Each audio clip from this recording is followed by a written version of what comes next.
Ready?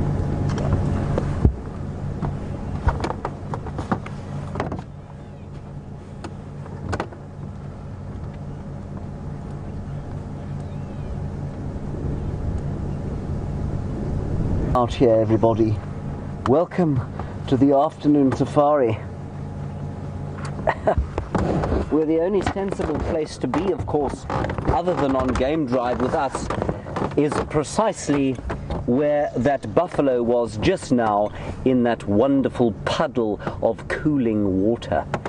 It is 36 degrees centigrade here, 97 degrees Fahrenheit, roughly the same temperature as that at the core of a nuclear fusion device. Now, my name is James Hendry. On camera today we have got we consider absolutely Baltic, but those of you who live in the northern hemisphere consider a mild day, and those in the Cornish coast of England may even consider swimming in such ridiculous weather.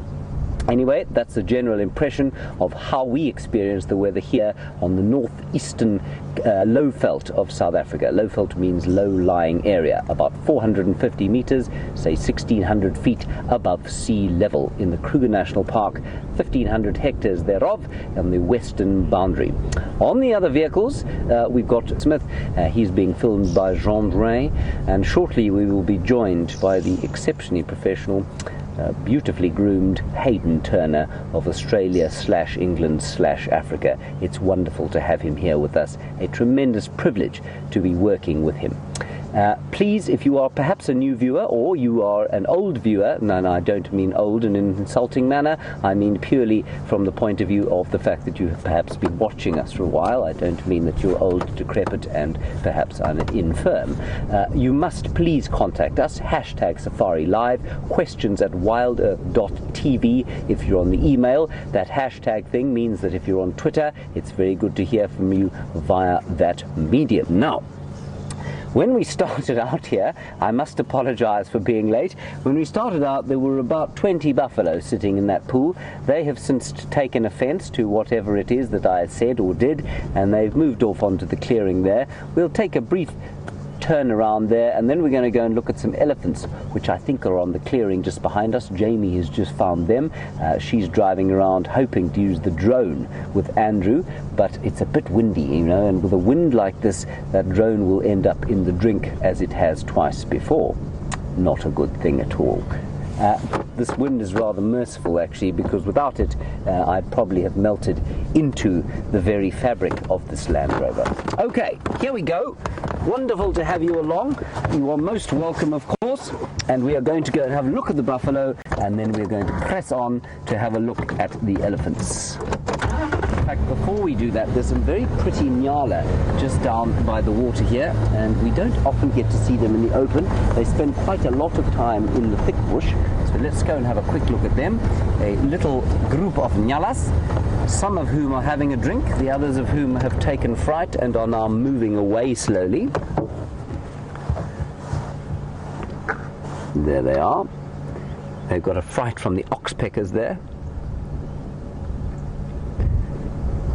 And of course nyala will drink if they can. They're not totally water dependent because they eat their browse, they eat a lot of green leaves. They can get quite a lot of water from their food, but they will drink if they can. There we go. And they'll head back into the shade now and probably feed a bit.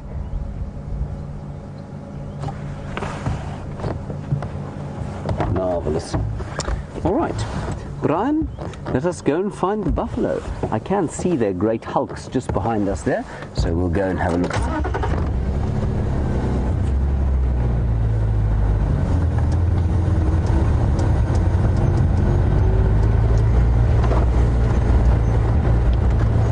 So, just to reiterate a few things, we are in the process of gearing up, of course, for our national broadcast in the United States on Nat Geo Wild, a television channel, in case you didn't know. And so there are a couple of disruptions to the normal sort of way of doing things, and that is that we do have to practice our advert breaks, because if you make a mess of those, they tend to get very upset with us. there in the United States with good reason. A highly important part of any TV broadcast.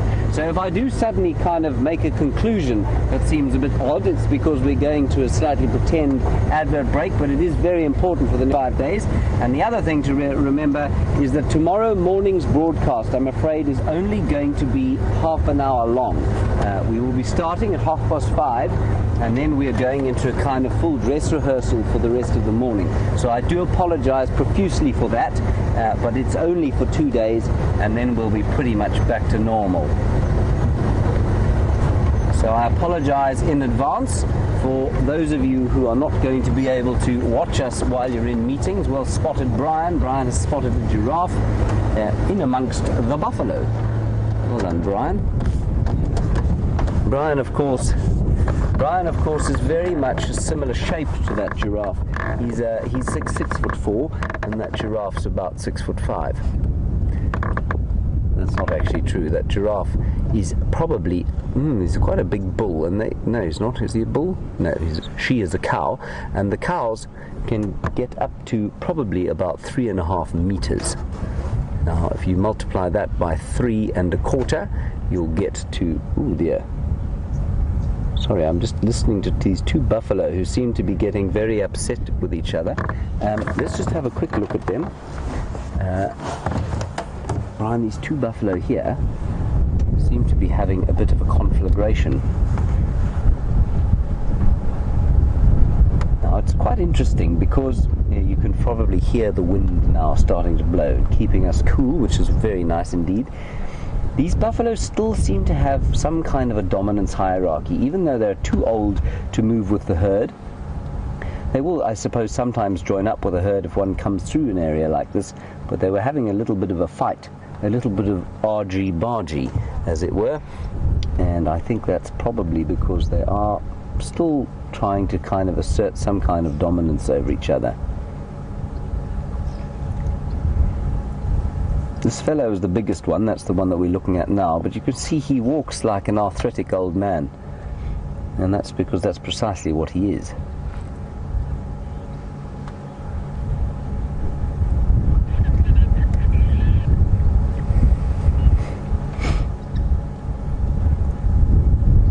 And an arthritic old man, of course, limps about, doesn't normally bash his head against trees, but you never know these days.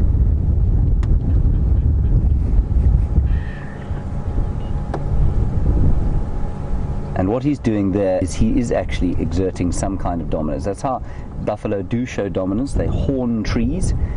The rest of his cohorts don't seem to care in the slightest about it, so they're not watching him. He's wasting his time a bit. But he will also scratch the top of his head on the trees. Apparently the boss at the top of the head does get a little bit itchy. So while we're watching this buffalo scratch himself, we're going to take a short break, and we'll see you just now.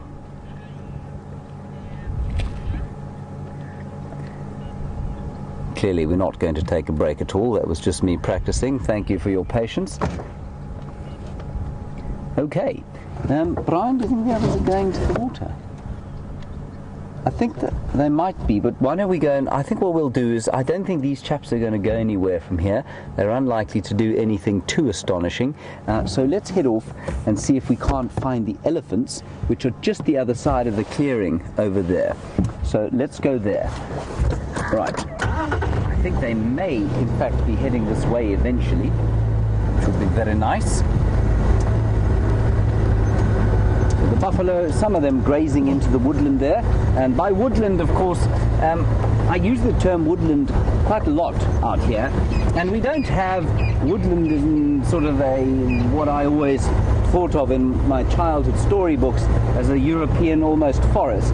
By woodland here we just mean not a grassland and not a savanna, which would have the odd sort of tree sticking out like you might see in East Africa. If you can imagine an East African plain with the millions of wildebeest streaming across it, that would constitute a savanna. And this kind of bush here, we've obviously in a slightly artificially cleared area, but the kind of bush that we're going to go into here is known as a red bush willow woodland, and that's because the tree sort of component of the vegetation is a lot thicker than it might be in, say, a savanna. Couple of impala up here. Certainly no lack of animal activity around here at the moment. Nyala, impala, giraffe, buffalo, hopefully an elephant or two. Plenty of birds.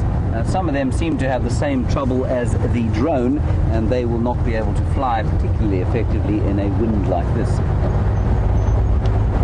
I'm just interested as to why the wind might be blowing.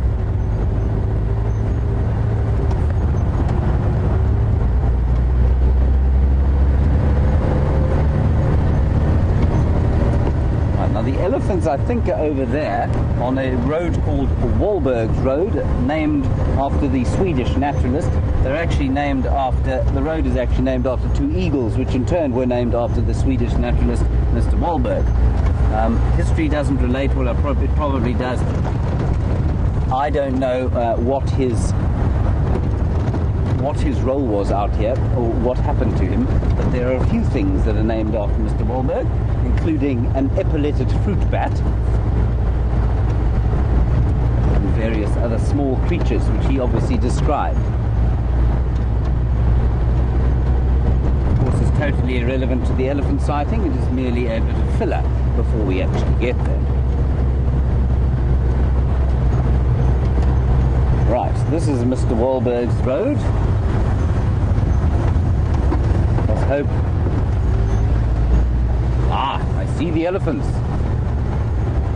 Certainly the bottom of one of them. There it is.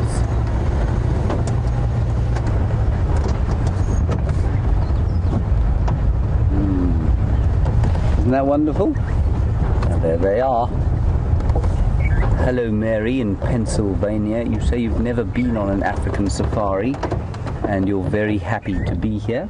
Well, Mary, we're equally happy to bring you the wonders of the African wilderness to wherever you happen to find yourself, well, in this case in Pennsylvania. And it is my fervent wish that one day you will be able to absorb the incredible atmosphere that we have here on a daily basis. I'm just going to wait here and see what they do. It's very key with elephants to gain their trust.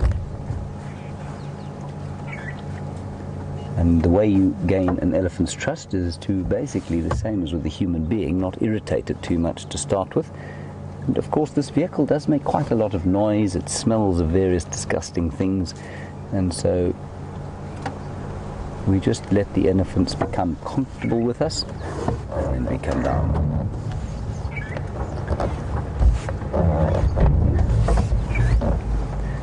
Welcome back to our television audience. Wonderful to have you back here. Since you last left us, we were looking at the buffalo. We've left them. There are some of them heading towards the water, others heading into the woodland to graze, and we have now found a magnificent herd of elephants, which is just browsing its way slowly down this road, possibly towards the same water where the buffalo are now. And at the moment we're looking at a sub-adult. He's most juvenile, really. A little one feeding on something called a Chinese lantern or Dicrostachys cinerea bush. Hugely important, the relationship that you're observing in front of you there. Elephants eat those bushes, and without elephants and in the presence of grazers, those bushes become encroacher species. And so the fact that that elephant is eating that bush is very important to the overall health of the ecosystem out here. I'm going to roll very gently forward and hope that he doesn't move off.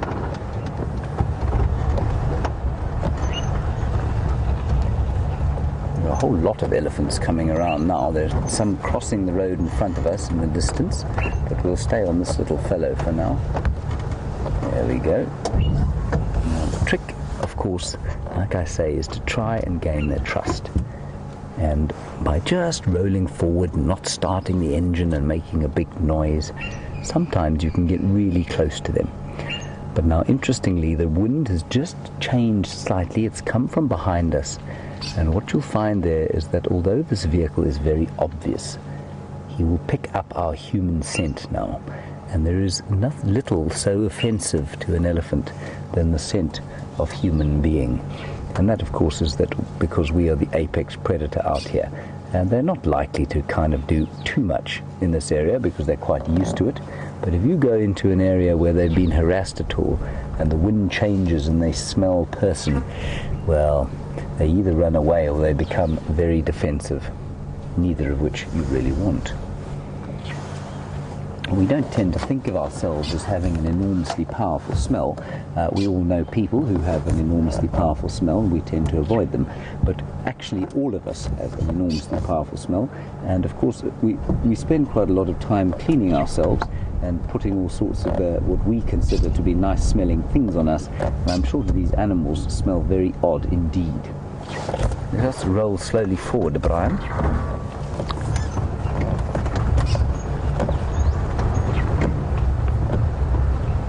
So this little fellow is now slightly offended by us. He'll be okay though. There are a whole lot more off to the right hand side. And they're all very peacefully browsing along in what is known as a strychnos or black monkey thorn thicket. And you can see all these scrubby little bushes. Those are called black monkey oranges, sorry. And there is a big cow who will be watching us very carefully.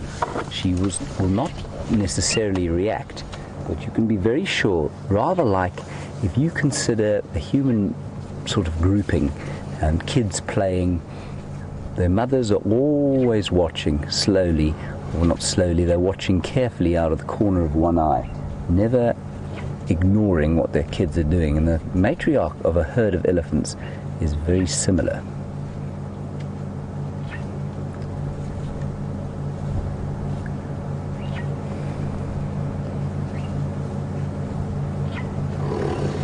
Oh dear, she's obviously been eating quite a lot of fresh vegetable matter, and that is now making its way out of the rear end of her alimentary canal in liquid form.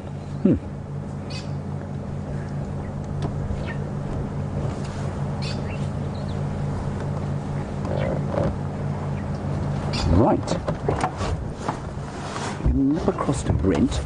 Brent is also with an elephant apparently, but he is of course on foot, so we'll nip across to him, enjoy what he has to say, and I'll see you just now.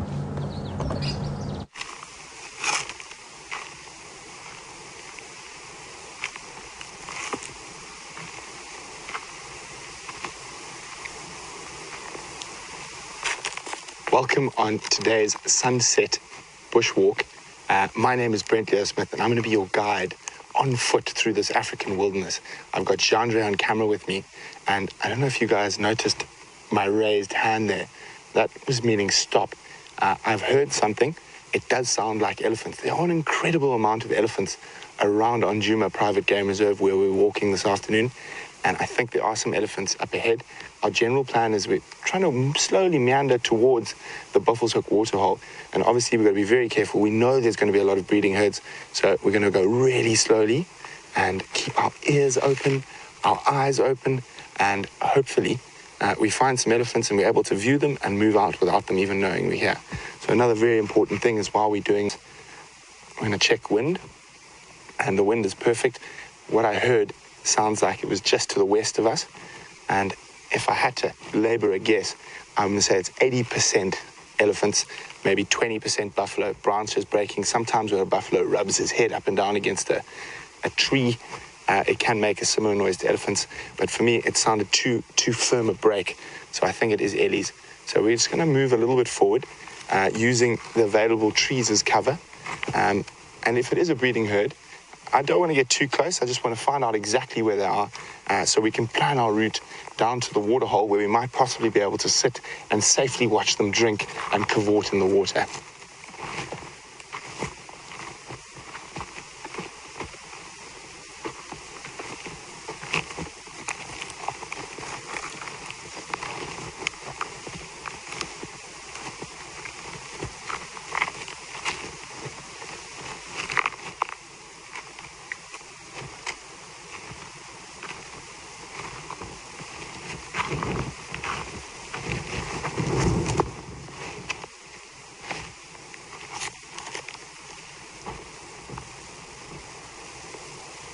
So I can see some trees moving, and that is a really good sign of elephant.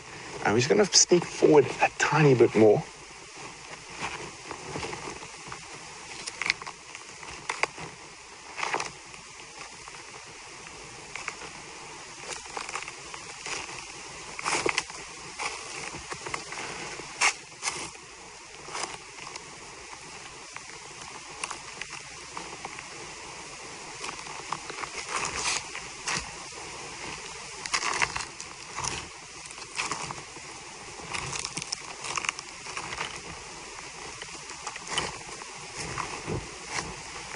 We have to be conscious, not only of what's in front of us, what's potentially behind us, to the side of us. So you'll notice I'll swing around and I might check all around us. And we don't want to surprise an animal or be surprised by an animal while on foot. Let's go around a little bit.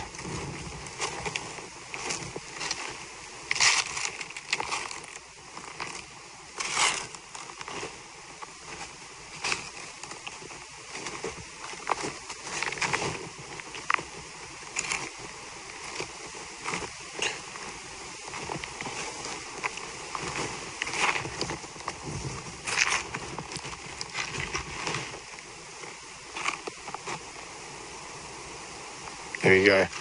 It's definitely not a really good visual, but there is an elephant there. And with this bush, I'm going to try and point it out for you now. It looks like just a dark piece of shadow at the end of my stick there. But if we keep the camera there, you will see the movement. And not the greatest type of bush for walking elephants.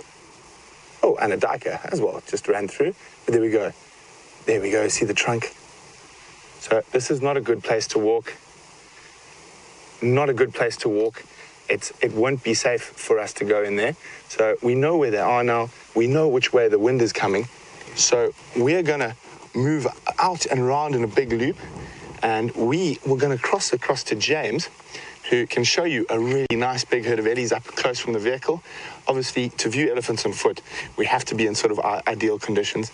This is not one of them, and there's no point in taking a risk. So over to James, and we're going to move around and see if we can get a better view. Hi everybody, we are just approaching the elephants now from the other side. The buffalo are in here as well. It just got a bit thick around there, and the elephants are moving in this general direction, probably to head towards the water eventually. Of course, predicting where elephants are going, or any animal for that matter, normally results in an enormous amount of egg on the face, because they then normally do precisely the opposite of what you think they are going to. So there they are. Phew. What a relief. We're just going to move up through here and get another look. And again, moving very gingerly, very slowly, just in the same way that Brent was moving very slowly, and I'm sure you saw the care with which he was approaching, assessing the wind, assessing where the elephant was, the kind of cover, the bush and that sort of thing. So we do the same kind of thing in the vehicle, but because elephants don't perceive us in the same way in the vehicle as they do as on foot, they don't see us quite as the same threat. We can obviously get a bit closer in a vehicle without creating too much of an issue.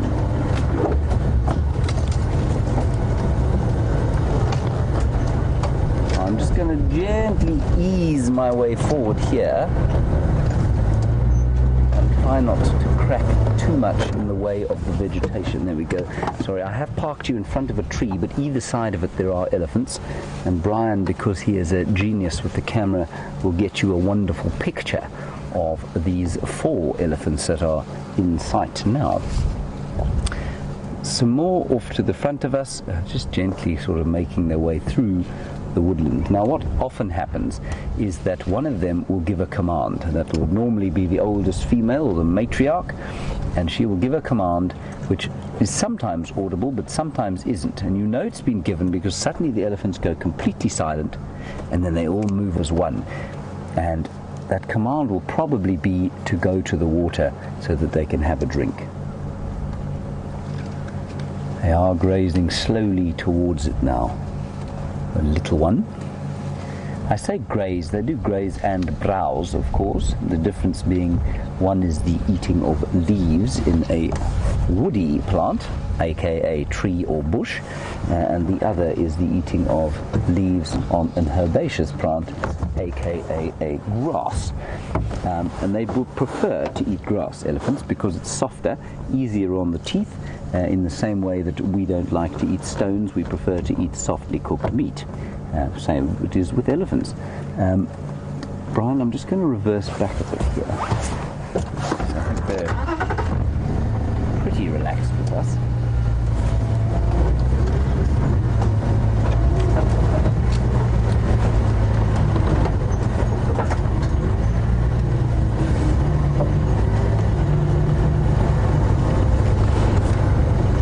There we go, Brian.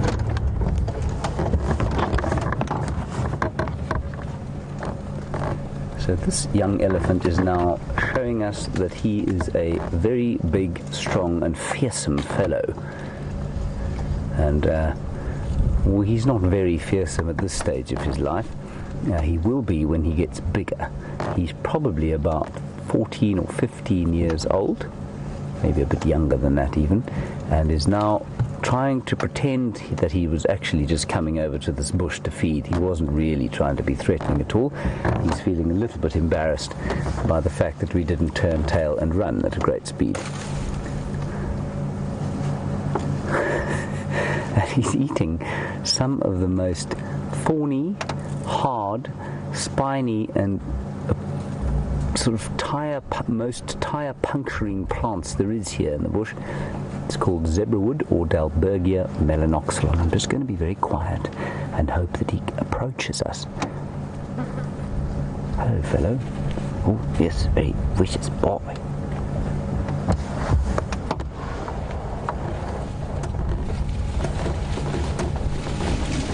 I'm not ducking away from the elephant, everyone. I'm ducking away so you don't look at my head. And he's now actually quite enjoying this, I think you'll find. He was, there we go. So there was a command, or certainly a communication, an infrasonic rumble, which I don't think you would have picked up. It sounds almost like, but I'm pretty sure to an elephant it sounds very different. Anyway, we're going to continue looking at this beautiful elephant and probably following them slowly towards the water. And while we do that,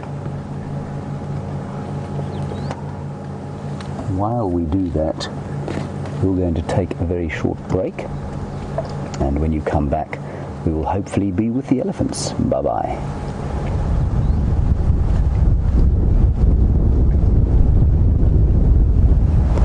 Just to reiterate, just to reiterate everybody, that slightly strange behavior that you're hearing from me is me practicing for the National Geographic broadcast. So in case you're wondering why you didn't go away to some sort of an ad break, well, it's because it's not actually happening. We're in a rehearsal. Now, there are a whole lot of elephants apparently at the water, so we're going to go straight across there and let's have a look at them there. Trying to avoid all the zebra wood, which of course has vicious spines on it, which will go through the tires of this car and render us entirely immobile here in the midst of a herd of elephants. Probably also result in Brian slapping me across the backside of the head for being an idiot.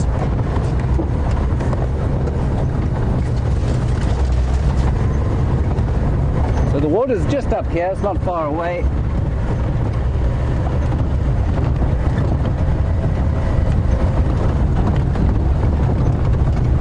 And while we're moving along towards the water, there's no need for you to sit here and get seasick with us. Let's go across to Hayden Turner, wonderful presenter, so happy to have him with us, and he'll introduce himself to you and again, and I'll see you just now.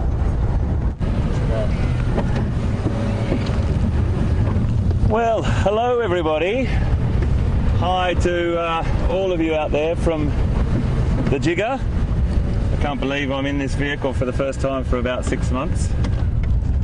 My name's Hayden. If I haven't met you before, it's great to meet you and welcome aboard the biggest safari vehicle on the planet, and welcome to Safari Live again from me. Now, I know that James and Scott have just had some lovely elephant experiences by the sounds of things, and there's elephants everywhere. It's a little bit elephantastic today. We saw a lot of fresh tracks just going down the ways here, and we've got some lovely buffalo coming through here, probably just pass in front of me in a second. But I just want to say welcome, and if you wanted to interact with us, which is the most fantastic thing about Safari Live, you can interact with us by tweeting our hashtag at hashtag Safari Live, or questions at wildearth.tv, and get some questions to us, and we'd love to talk to you. If it's your first time on the vehicle with us, great to have you on board. This is the most incredible experience, a unique experience on the planet, to be sitting here live in Africa with us on the beautiful Djuma and Arathusa Game Reserves here in Sabi Sands. And I've got Vian with me, and we haven't worked together for a good 5 months, mate, have we? It's just great it's just like coming home to family here for me. Really, really wonderful. So I hope to get to know you a little bit better, and for people that I do know, great to have you with me and be sitting on this vehicle with us. I'm just going to toot along down here. We're heading up to Buffelshoek Dam. It's a really nice time of the day to do that, and I think I'm just going to start going, because these buffs are actually heading through there to another dam on another property. So what we should do is cross back to James. I think he was repositioning to try and get a better perspective on those elephants, and we'll tootle up to another water point, and we'll come back to you just now. Great to be with you, folks. Hello, we've come to the water, and there is a multiple herd drinking here. The elephants, of course, they're the big grey ones with the white tusks. There's some nyala there, which you can see to the far left-hand side of the screen. They are the brown ones. And then behind that, there is also a buffalo, which you can't really see there.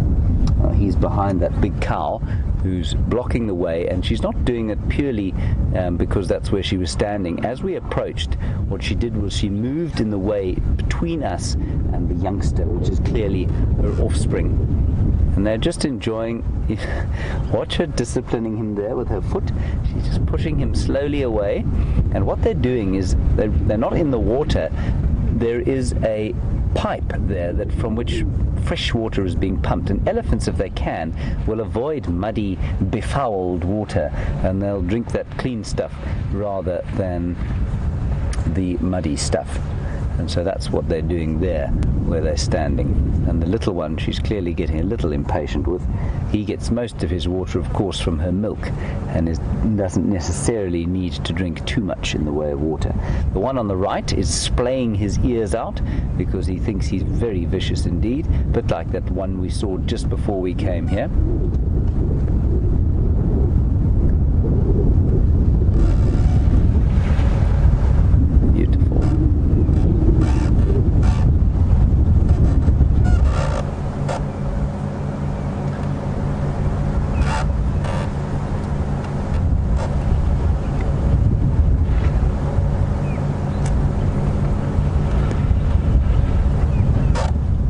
Welcome back, everybody, and we've moved a little bit away from the herd that we were watching in the thickets, and we're now sitting here with a herd that is drinking, and they're not alone, of course. They're sharing the water, very kind of them, with a buffalo and three or four nyala. They're the brown antelope on the left-hand side of your screen. The elephants, of course, are the obviously grey things with the long noses and white tusks. They're all drinking and appreciating the fact that they have clean water to drink. Now, this pan, which is a pond, basically, in South African, if you like, is an area that has been pumped full of water by people, and that's quite nice for the animals. In fact, this time of the year, it's extremely nice for the animals because there's not a lot to drink. We're not exactly in a drought, but we're in what would be considered the height of the dry season. It started to get very hot, And while the trees have gone green, and we have had a flush of green in the grass because we had quite a lot of rain early on in the season, we haven't had much since early September. And so the heat and the wind, which you can no doubt hear and probably not feel, but try and imagine a very warm, beautifully elephant-scented wind blowing over your face at the moment.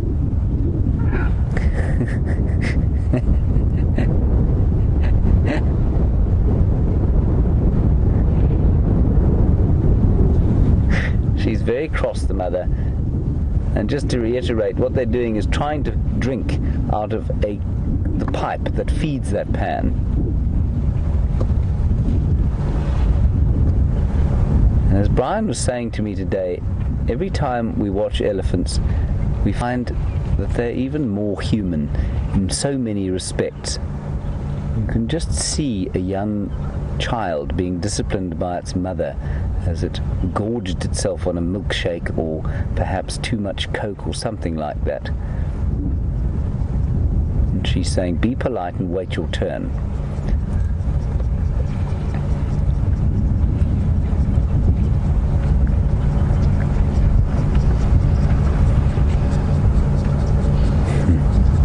And that's more appropriate drinking for that youngster, now having something in the way of milk to drink, which is more appropriate for a little one like that. He's probably, I'd say about 2.5 years old, so getting towards weaning, maybe a little bit younger, maybe just 2, and so they've probably got a little bit more.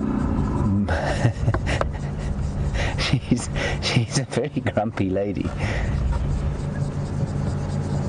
And you'll probably find that they're not all her offspring. Another herd, or part of the same herd, has moved off already. They've had their drink. And I think you'll find that she's probably just looking after these youngsters, one of whom is very clearly hers. Brian, there's one, you see the one having a bit of a roll there. Shall we move forward a little bit? I'm just going to try and move forward and hopefully not disturb them. And we'll have a decent look at that one. He's head planted himself into the pan, trying to have a bit of a mud wallow. And of course, elephants love to have a mud wallow when they can. And they would normally do that in something like a dam, but of course there isn't a dam with much water in it at the moment. Oh, that's wonderful. Look at that. Isn't that spectacular?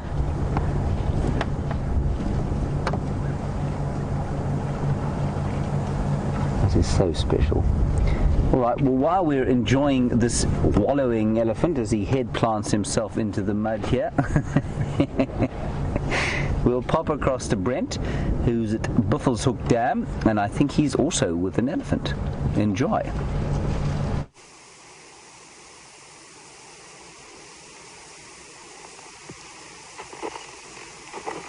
So I don't know if you guys can hear that, but there's quite a lot of elephants around the dam, and they're having a bit of an argument. It could be some young bulls chasing each other around.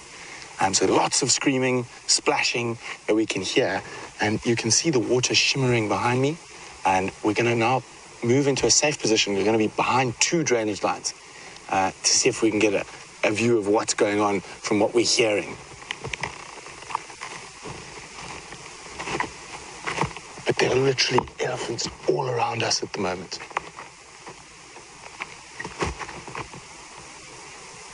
It's very difficult, that dark patch over there. There's an elephant on the other side of the big drainage line. Oh, looks like it's moving to the water, so we're going to do the same.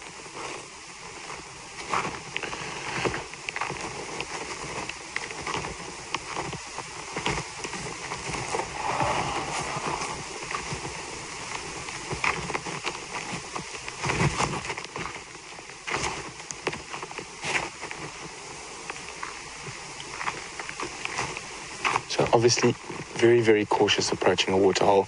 Our senses are really heightened. We are checking every little noise and bush around us.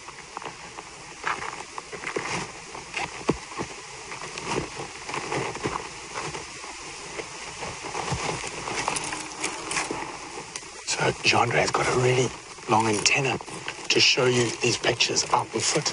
So occasionally I just have to help him get past some branches.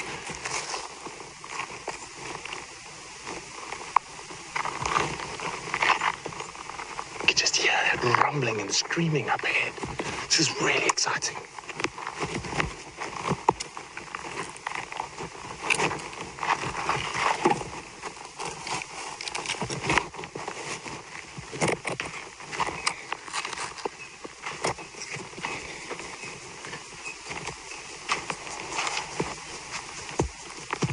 Some of the screaming sounds like it's actually moving away from the waterhole now. So I'm just going to walk a few steps quicker.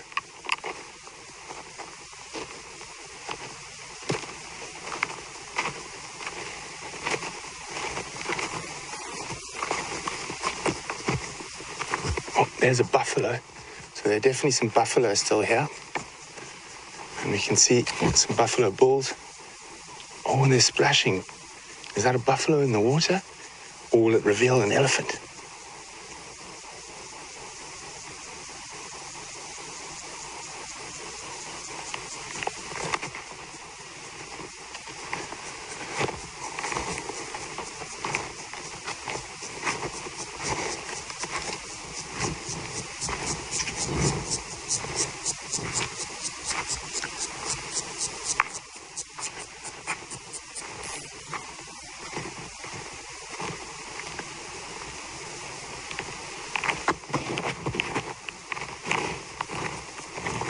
Guys, it seems like the elephant have moved off. They're just some buffalo bulls lying on the edge. We can hear the elephant screaming off, probably now about 100 meters from the waterhole. They sound quite upset. While they're at the waterfall, we would have had a nice, safe chance to view them. But unfortunately, now that they've moved away, it's probably not going to be, especially if they're running around. If their actions had been focused around the waterhole, we would have been able to get a nice view. But we've got to cross back to James quickly. He's got something really interesting for you. Oh my goodness. Folks, I don't know what to say. I just don't know what to say. This place blows my mind. We just drove down this road, and Liam and I were just talking about the wild dogs that we saw down here about a year ago. And how fantastic it was. And look at this. We've found the pups. Oh my goodness. This is just sensational. The pups. Oh my gosh. Oh. Wow. A little lost for words here, folks. I cannot tell you the feeling that I have at the moment sitting with these animals. This is one of my favourite animals on the planet. And we found the pups. I think the parents are just over yonder, about 50 metres from me, lying in the shade. But as soon as we drove up, they walked up to the vehicle. Oh, Liam, absolutely spectacular, buddy. Oh my goodness me. I'm just going to let you look at the pictures for a second while I calm down. And I think they're just going to sit for a bit. We have got a couple of things going for us, and that is that it's still quite warm, so it's probably highly likely that they'll stay put for a little bit until Mum and Dad, and I'm not sure what the other sex of the adult is, but the interesting thing is that what I want you to see is my favourite, absolutely favourite all-time wild dog behaviour, and it's called the pep rally. And what they will do is when the parents decide to make a move, they will all gather around and start to greet each other in this extraordinary display of greeting, and it's like a team. Sorry, VM, I'm just taking my foot off the brake there. And it's this extraordinary display that they have, and it's vocalization and squeaking and chattering and carry on, and they're just spectacular. So I think we're just going to sit for a bit, if that's all right with everyone. Why don't you send us a little couple of tweets and a couple of messages and let me know what you're feeling, because I'm feeling pretty good at the moment. Oh boy.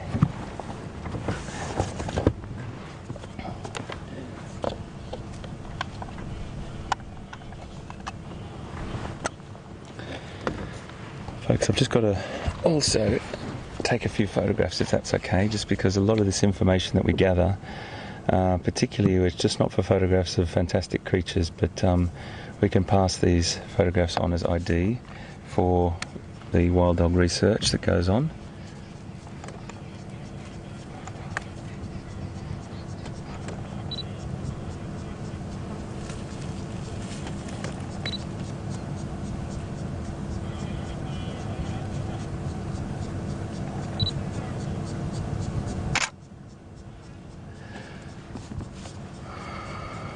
This is so wonderful. So wonderful, guys. Oh, my heart rate is up a little high, which is great. I just need to bring it down. No, okay, we're just going to cross to James because there's obviously something really cool going on down there with these elephants. These guys aren't going anywhere, folks. I'll be right back with you as soon as we possibly can. Hello everybody, wasn't that just that spectacular that we've had wild dogs twice today? I actually can't believe that, and I'm very pleased for Hayden that he's managed to find those dogs. It's not easy coming straight in here, I tell you, cold from the United Kingdom. Not cold, that's a very bad choice of words on a day like today, and I'm really pleased that he's found those spectacular animals. He's going to stay with them, and we're just having a look at a herd of elephants that's come down. It's replaced the herd that we were watching when you left us, and they've kind of chased off the others, to be honest, and these chaps are now throwing mud and water on their backs to cool off, and they've immediately, you can see some of them have gone off towards that freshwater pipe there, and they're trying to get the freshest water they possibly can. I recognize some of them from their tusks. That's probably the easiest way to recognize animals, really, and I suppose it's a little bit like with people. When you recognize people with bad teeth, they become immediately recognizable, and that elephant there could have done with some serious orthodontics. As a calf, her incisor is basically sticking straight out the front of her head, and I suppose you might, in human terms, you might describe her as being able to eat an apple through a tennis racket. I'm not sure if that is an expression that you use where you're from, but it's one that we use here every so often. And that elephant there certainly has got the worst overbite of any elephant I've ever seen. But she's still rather magnificent. She's got through quite a lot of her life. I think she's probably about 45 years old. And you can see on all of them that their hips are sticking out a bit, and that's possibly got quite a lot to do with the fact that they have experienced a lot of nutritional stress during the course of the dry winter months. And it's not going to change hugely until we get some really good rains, which will make the grass leap out of the ground. There's a little bit of green around the place, but because we had our last rains more than a month ago, and it's been really beastly hot over the last little while, so that flush of original green is starting to ebb slightly.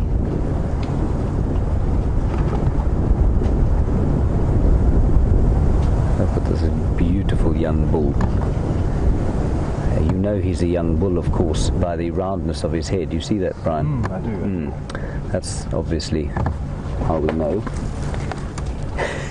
we just got spattered with mud there, and he's just exactly like a teenage boy.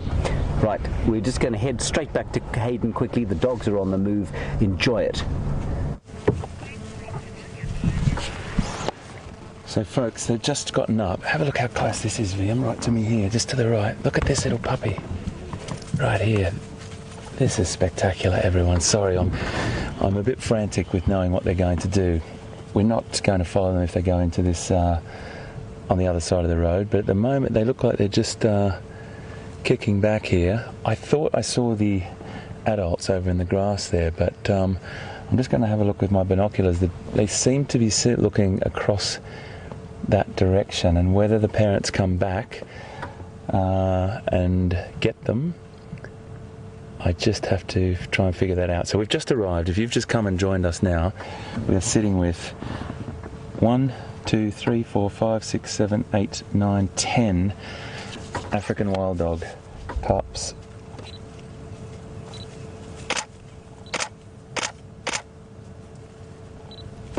And it is absolutely amazing to be in the presence of this many puppies. We're just going to sit with them for a second. They're sort of not completely active, as I said, because it's a little bit hot, but they're getting a bit restless, I think, waiting. I'm just going to scan over the other side, folks, just to have a look. So VM will just show you these beautiful pictures for a second while I just have a little bit of a scan to see if I saw the adults over here.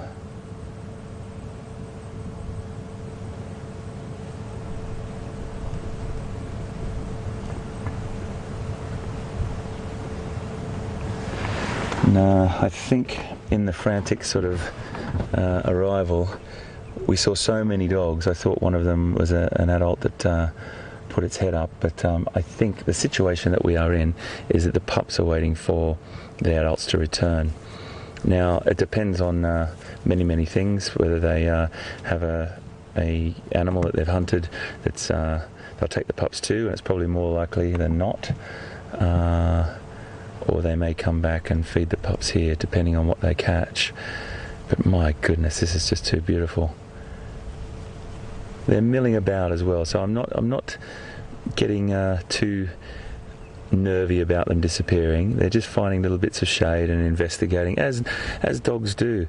You know, they're a litter of 10. I think it was 11. If any of you wonderful people out there have got any info on this pack, I'd love to hear, because you can help me out. I've never met this pack. I may have met the parents before over the past year in different situations, but I haven't been with these particular puppies. So any information from you wonderful people on Safari Live watching would be fantastic, and you can feed that through to us at #SafariLive or questions@wildearth.tv.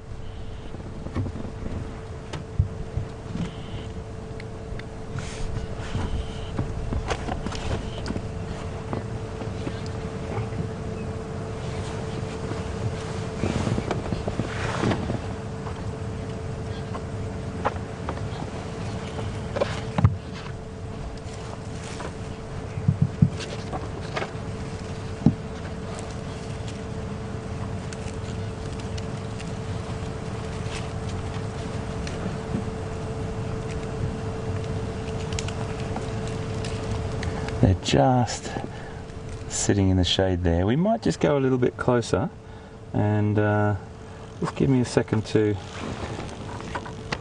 move up a little bit closer. I think we've got a great opportunity to do that. They're very comfortable. They came running over to us, which was quite incredible.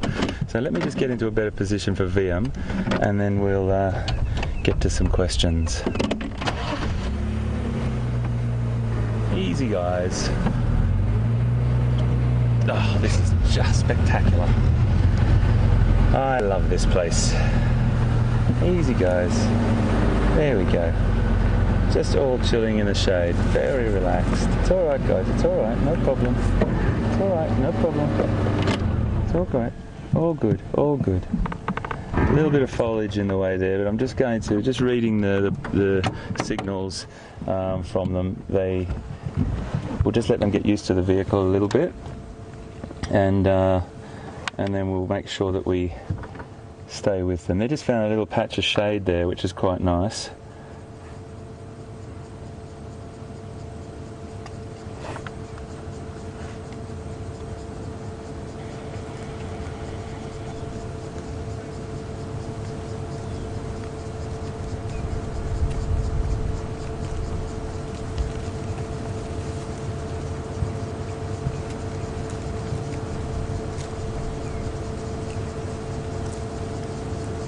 So beautiful to watch.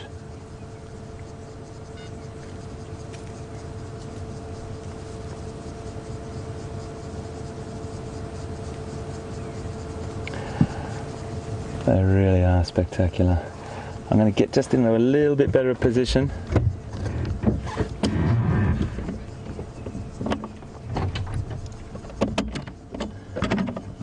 Easy, guys. It's alright. No problem. Just going to move up a little bit closer for my dear friend in the back that wants to take beautiful pictures of you for our wonderful people. Look at that.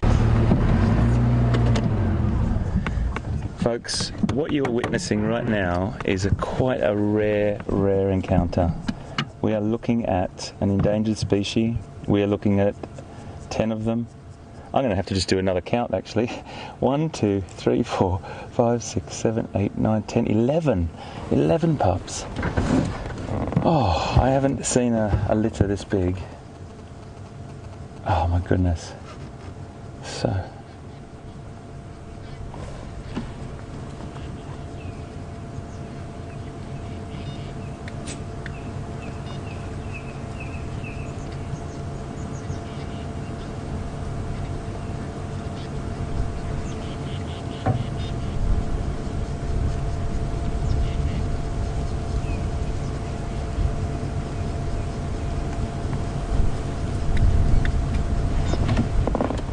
So beautiful.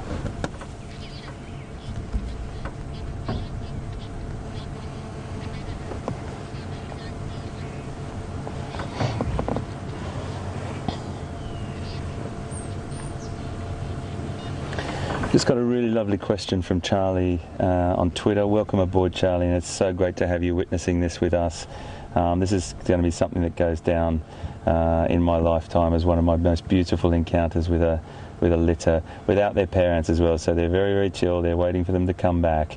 And your question is related to that, what I just sort of talked about. Are they vulnerable to other predators whilst their parents are away? Well, the answer to that is absolutely 100%. One of the things they are very, very good at is they have an extraordinary sense of hearing, as you can see with those massive ears. And with 11 sets of those ears, 22 ears in total, there's a very, very good surround sound or sensory system going on there, and they will all be listening out for predators, and it can be anything really, anything from hyena to lion to leopard, and you know, it really, and potentially other wild dogs as well. So they are vulnerable, but they are very alert and incredibly smart, and they will be constantly taking in the information. Sense of smell is exceptional, sense of hearing is exceptional, and their sense of eyesight is exceptional. So to answer your question, really, really important that they look after themselves and listen to what's around them.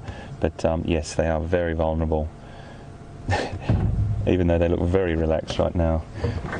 Folks, it's not often that I click away on my camera, but this is one of those times that I do have to take some photos, as I said, for many reasons. But please excuse me for a second. I've just got to take a couple of shots of this beautiful boy looking right at me here.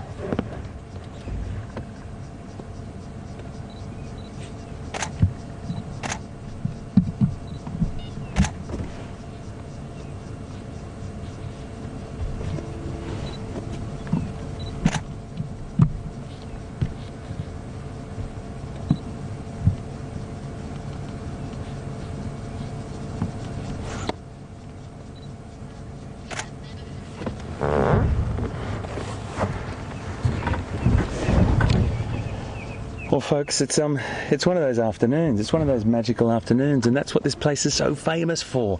This is why Safari Live is one of the most unique products, unique projects, unique experiences on the planet. My enthusiasm, yes, you can hear it. It's oozing out of every pore at the moment. I can't tell you how excited I am. We've got across to James now because he's inundated with elephants down there. So, guys, we're going to sit with these animals, and I'll see you right now. Hello, everyone. Wonderful that you've been watching those wild dogs whose parents, there's a giraffe also in the background there, whose parents were giving us the run around this morning. Wonderful that you've got to see the 10 pups. I believe there were 11 until fairly recently, so that's a little sad that they seem to have lost one of their number. But incredible sights here of number of different herds. This is probably the 4th herd of elephants that's come down to drink at this little water hole, just showing you how little water there is around. And of course there is the giraffe in the background having to wait his turn. The buffalo that was here has moved off in abject misery. He really did look a forlorn figure as he sort of wandered across the desolate reaches of what is the WildEarth Dam. You can see the dam wall there, and he's just beyond there, behind this elephant, lying in the full sun, looking quite miserable as he chews on his cud. And the elephants are enjoying the mud, but equally they're now starting to get quite agitated about the clear, clean water that's coming out of the pipe that feeds this little pan. And there's still more elephants coming from our right-hand side. Now they seem to be drying up slowly, but that giraffe, if it thinks it's going to get a drink here, it's got another thing coming, I'm afraid. He's decided against it and is now moving off. Goodbye. Sorry, old boy, you'll have to come back later. This is just spectacular. It really is the most astonishing privilege to be able to spend time with these wonderful animals. And I think, as Peter said today, he said they're really intuitive, and I couldn't put it better myself. They're amazingly intuitive, and you get a real sense of what they're feeling just from being around them.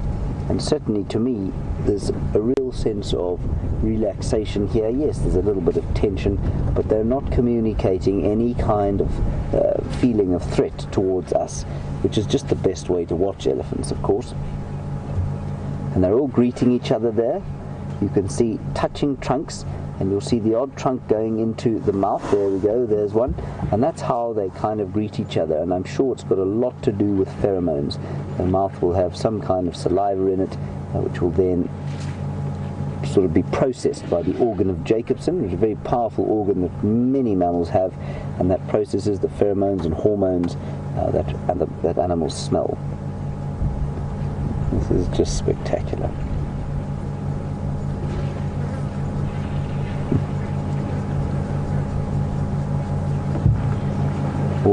And they've been remarkably patient, you know, over that little pipe that's presenting water to them. There doesn't seem to be a huge amount of fighting. Some of the youngsters get a little bit rambunctious when they go towards it, and then the mothers lift their feet and push them away. All their trunks, there we go. The oldest female there is just giving a little bit of discipline. She's the one with the teeth that could eat an apple through a tennis racket. She's definitely in charge. She's by far the largest cow there. So she will hold sway and discipline anybody who tries to get in her way. She's substantially older than the rest of these, and I suspect she's probably not, maybe might not be the matriarch of this very large herd, but she is certainly a senior leader. And 4 different groups have come past, but they could probably be considered part of the same herd, I suppose. And they'll go off and eat now, after their evening drink, after their tea. And there, in the left-hand corner, we see the forlorn figure of that aging buffalo bull, and Brian and I both agreed that he looked like he'd lain down there as if to say, well, that's it, I've had enough. Should it all end now, that possibly couldn't be too soon.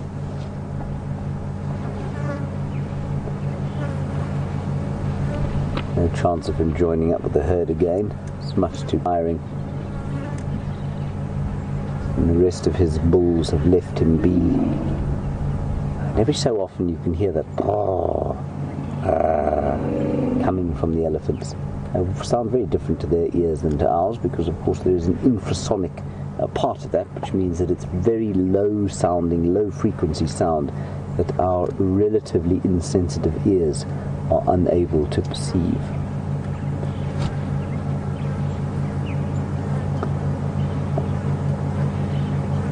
Okay, I think we should check in with those wild dog pups. You know, we see them so seldom, and so let's nip back to Hayden and see how he's doing with those pups, and especially if they go mobile, then it's going to be all action. So I'll send you back to Hayden and see you just now. It sounds like it's all happening here on Djuma at the moment. The elephant very busy down with James, which is fantastic, and there's nothing like seeing elephants come down to drink, and numerous herds meeting each other, and very, very great social interaction.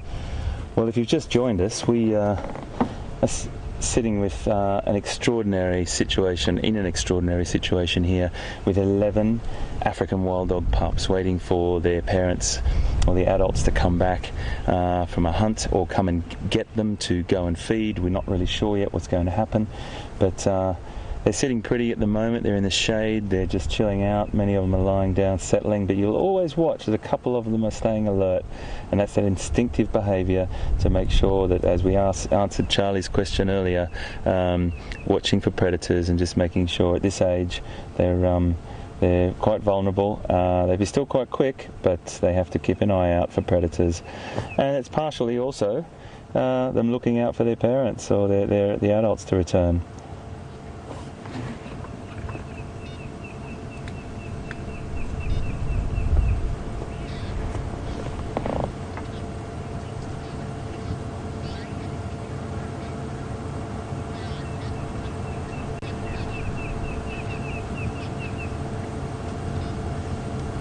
Folks, you know, one of the most incredible experiences of working on this beautiful, beautiful project called Safari Live is that we interact with you.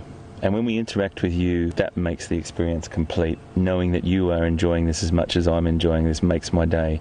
And Leah, you've just fed us the most wonderful information. You have helped me know more about this animal, and thank you so much. Leah on Twitter has just told us that she has seen this pack about 2 weeks ago when she was recently down this way, and there is 11 pups and 11 adults. 11 adults! Can you imagine if 11 adults come back? You are really going to see Hayden turn and not be able to speak, that's for sure. 11 adults and 11 pups, come on. Thank you so much, Leah. Absolutely invaluable information. Great to have you on board.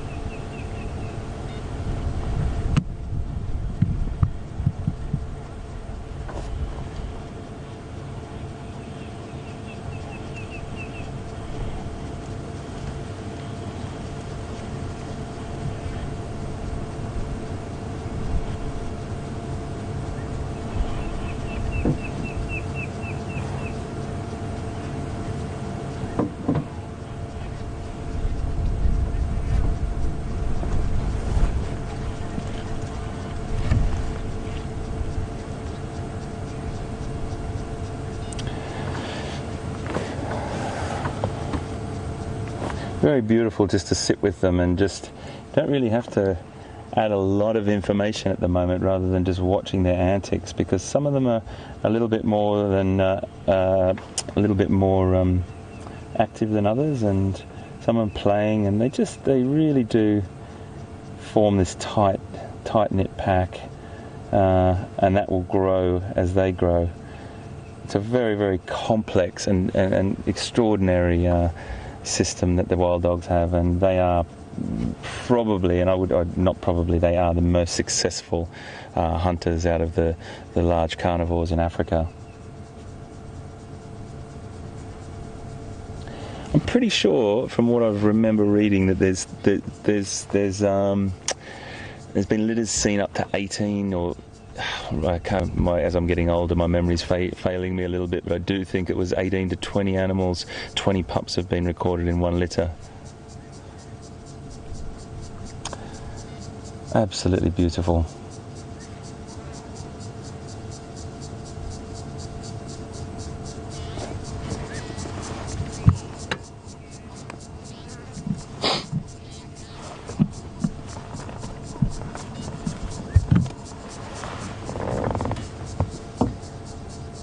And the interesting thing is too, they in many parts they'll have litters all year round.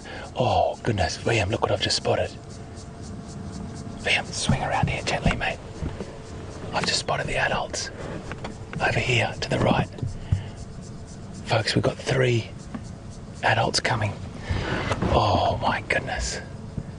Here comes the pep rally. This is going to be where the adults look. Oh, I don't know what to focus on. We've got one side, we've got... Now, I'm hoping that these are the adults belonging to this pack, or maybe they're not.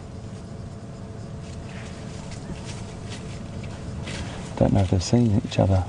Yes, they are. I think they're a little bit concerned. Here comes the pups. It's all about to happen now, guys. Listen to this.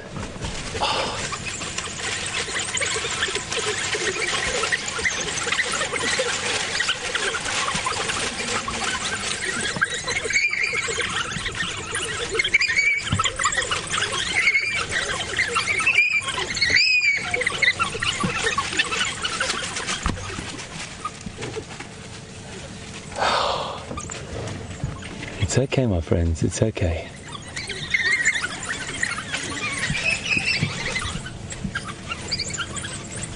Folks, if you think you're watching a documentary, you're not. You're watching this live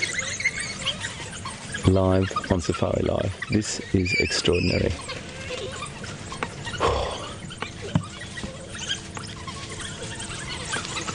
Oh my goodness.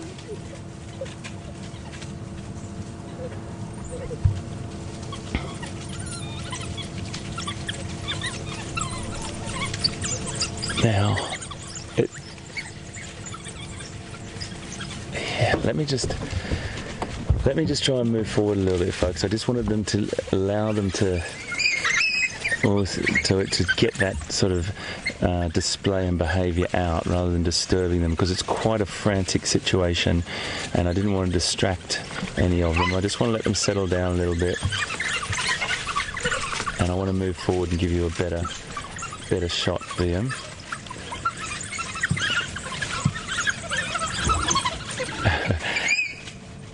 So this individual over the other side, let me just move forward a bit, folks, and see what I can do here. Easy, guys. Easy, guys.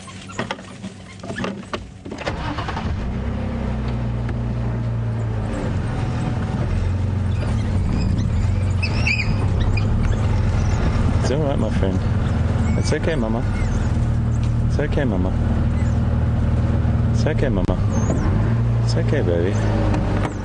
No problem. It's all right. No problem. No problem. It's okay. Now, I'm only having a guess here, but it doesn't look like they've either had a successful hunt. I thought I saw them over there lying down, but I'm second guessing myself, because the pups would have been going over to the adults, I think, and interacting with them a bit more, whereas they were so astonished to see them come back. Firstly, they thought that they were another pack, and they did move away very quickly, the puppies, but VM was on the adults walking across, and so just an extraordinary time of not knowing what was going on. This is really going back to Charlie's first question when she was asking about predators coming, and they weren't sure if it was a predator. Then they realised that it was their relatives, mum and dad. How are the shots for you there, Liam? You want to roll back a bit, mate, or are you happy? You can try. It's going to be difficult. Let's wait. See where they go. Okay.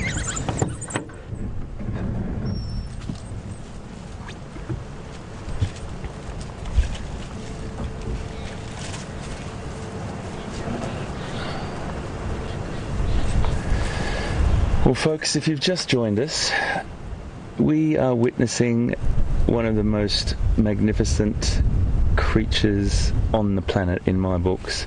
We are witnessing a social interaction between a pack of African wild dog, or African painted dog. I know Peter loves that name. It's his preferred name for them, which is equally acceptable, and loads of places call them painted dog as well.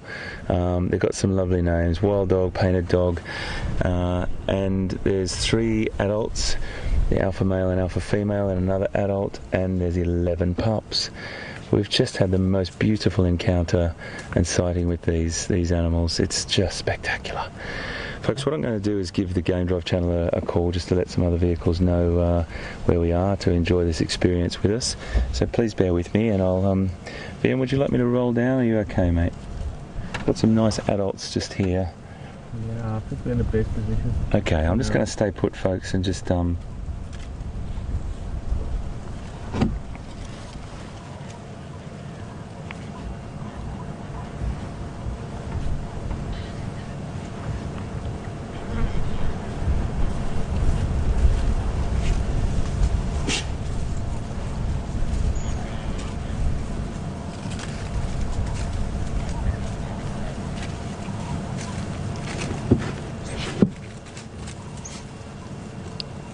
Attention all radios, HT here from WildEarth and Safari Live, just up on the Buffelshoek cut line towards Buffelshoek Dam with wild dog, 11 pups, 3 adults, static, just going on the move now.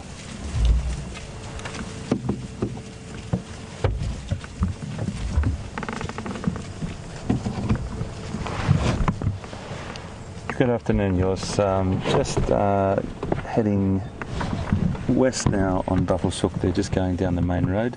Only me on lock at the moment, Jos. You're more than welcome to join.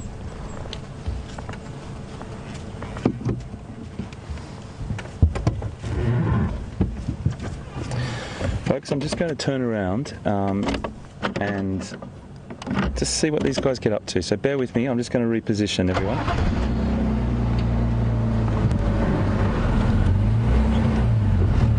Wow. Yes! Oh man.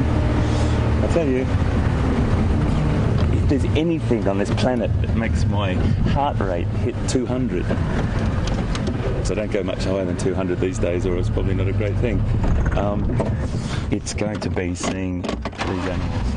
And they're backlit as well. They're backlit at the moment. They look beautiful, just lying on the cool of the road. We're going to get down to see them a little bit closer. Obviously we'll give them nice space. Sunset and 14 African wild dog. My guess is, oopsie, sorry. My guess is they are going to eventually hunt.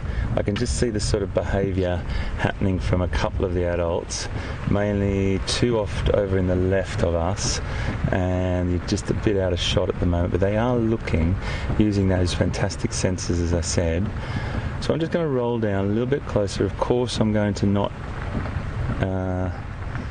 go and change their behaviour. I want them to just feel comfortable with us, but I just want to get close enough so VM can see around this tree. There we go. Can you see that, mate, to your left? You see those 2 individuals? Sorry about the big pull up there, guys. So basically, I think the 2 over on the left are keeping an eye out, and those sensors are extraordinary. Hearing, smell and sight, as I said. We'll stay nice and quiet, and we'll just see what happens here. Isn't this beautiful? Folks, I'm so pleased to be able to share this with you. To have you with me here means more to me than most things on the planet. To share these wildlife experiences on Safari Live is why we do this. This is what it's all about. This is exactly what it's all about. Oh, they're just everywhere. Backlit, afternoon golden light. Look at this adult just lying on the road here. It's still pretty hot. It was about 36 degrees Celsius, I think that's about 90 something Fahrenheit.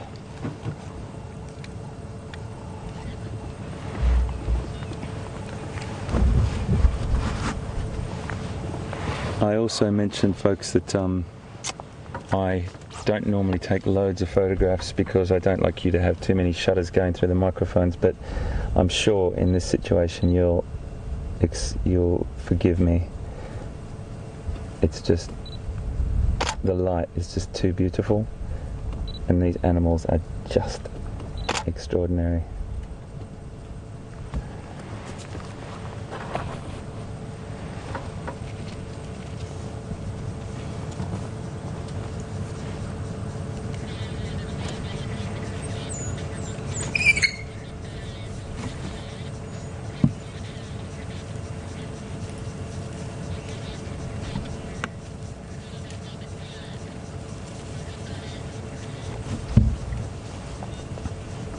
Well, we have an extraordinary question again, I think, from Isabella, and I'm pretty sure it's the same Isabella because the quality of your question last time, Isabella, was so fantastic.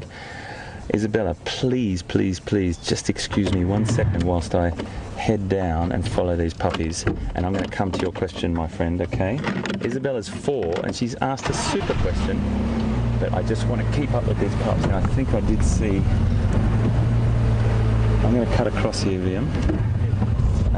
So folks, just bear with us. And Isabella, oh okay, right, that is fantastic. I saw another vehicle over there, it's James, brilliant. Okay, let's cut across to James, he's going to have a better angle on this, and I'm just going to go around and reposition myself. Let's cross to James, guys. This is just fantastic. Can you believe it? Look at these little puppies coming towards us, all 11 of them. Spectacular sighting of the whole magnificent pack. Thank you, Hayden, and thank you, beautiful Kruger National Park, for what must be my favourite animals. Oh, this is just spectacular. So Hayden is just the other side of this fire break where we are now, and the smell coming off them, although it is probably would be horrendous in your living room, out here is the most spectacular thing. Oh, it's wonderful. I can't believe this. Oh, this is so cool. There's nothing to say, really. I'm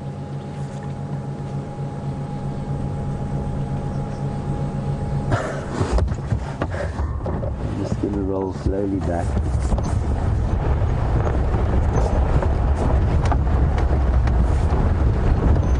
So just to keep you posted, everyone, obviously lots of people will want to see the wild dogs. At the moment it's just Hayden and I. We might try and bring the drone in to have a quick look from above, but if we have to move out, one of us might have to lean in, the other will stay. Look at this. This is just beyond wonderful.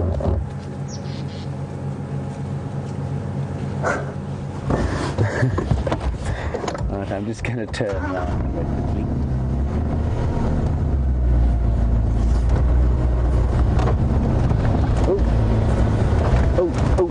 Sorry about that, Brian.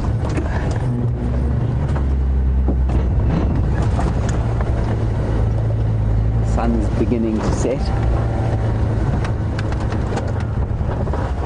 Now, a very brilliant question from Barbara about how they feed these puppies. And you want to know, Barbara, do they... Oh, they're all heading up there now. Don't they eat and then regurgitate for the pups? Barbara, they do, but when they get to this age, they'll do a bit of regurgitation, and they'll also encourage the pups to move with them. We're going to go straight across to Hayden on the other side of the fire break. He's got a better visual. Just see you just now. So folks, we're just going down parallel with them, giving them space, of course, and they're just getting down to the bottom of this little tiny dry creek bed here, or something we call a drainage line, and you can tell they're getting more active as the afternoon shadows have lengthened and the temperatures dropped. They're just getting more active and more inquisitive, and the adults are spending, the pups are still sort of just investigating things around, but the adults are being much more serious about the afternoon, and they're just off to the left. So these dogs are crisscrossing a little bit at the moment, but the adults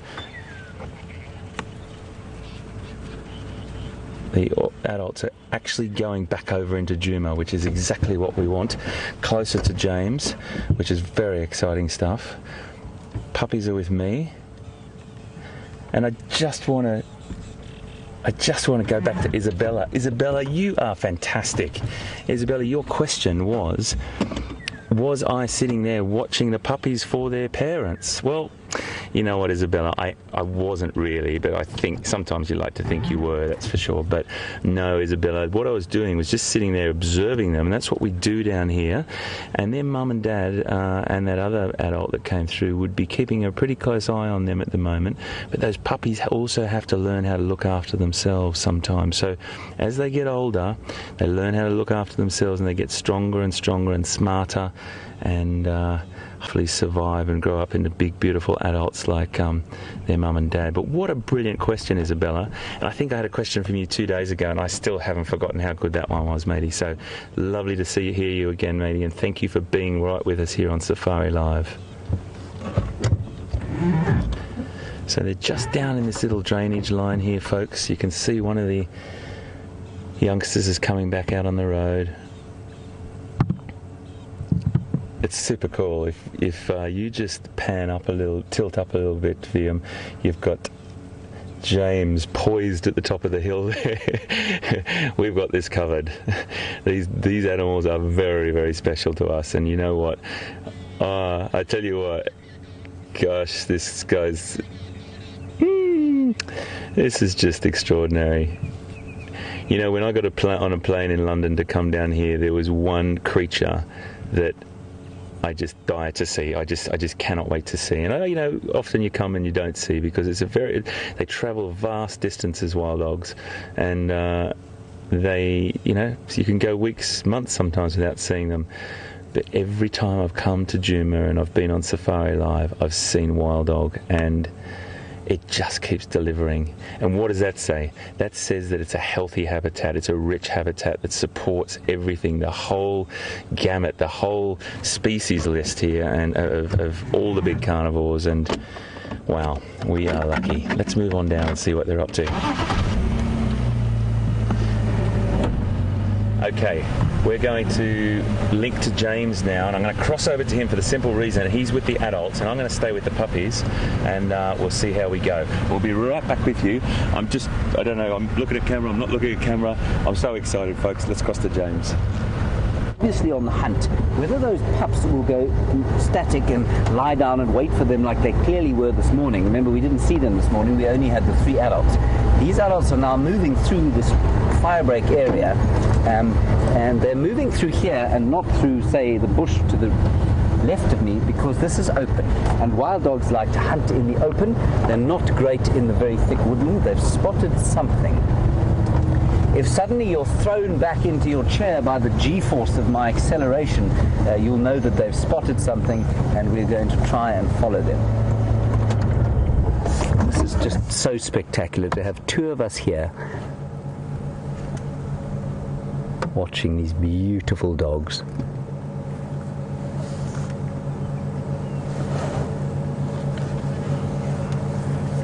It's just so special. And the other one, the adult, there we go. Brian, of course, is very sharply eyed. You might also...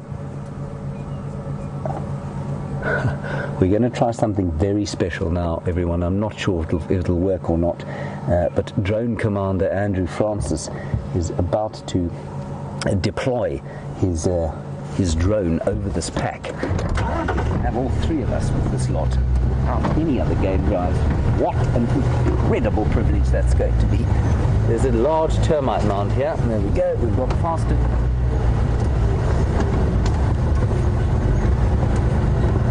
All 3 just listening, smelling, seeing what might be around for them to eat.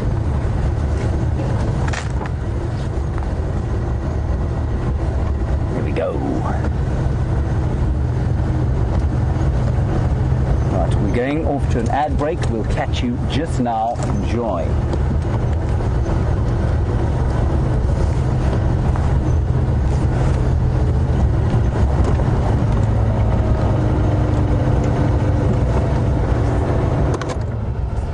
Obviously you're not at an ad break, everybody. You're still with us. You can hear perhaps a swarm of bumblebees.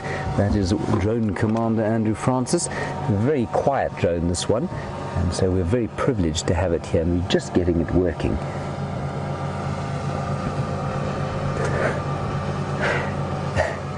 And I don't know how many of you have watched or seen Andrew before. You've definitely heard me make mention of him, but he is like a cat that has got the cream, as it were, with his new toy, enjoying it profoundly.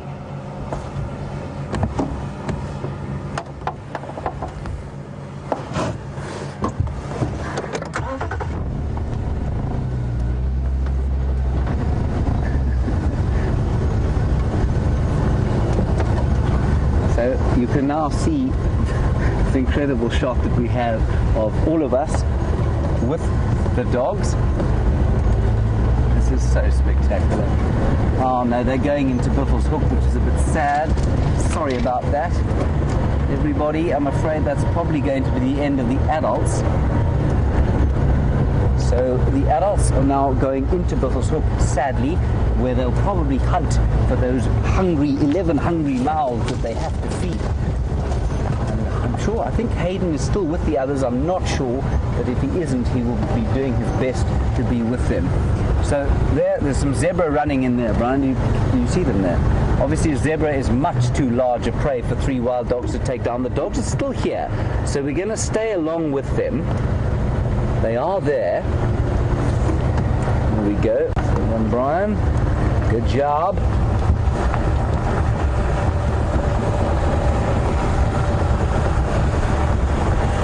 Here we go. The dog's running back here, chasing the zebra.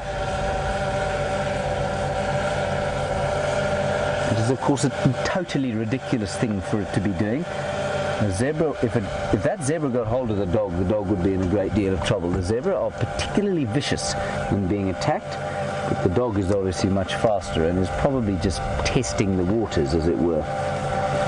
There are the other two. Now, of course, they could come herring onto Juma again at any second. We are on the cut line between the two properties. So that's Buffalo's Hook where we are now. We are visually trespassing. And then to the left of your screen is, well, no, to the left of your screen is basically along the cut line. We're looking straight into Buffalo's Hook.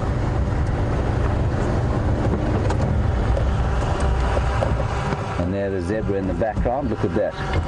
2 species shot. Well done, Brian. This is just too wonderful.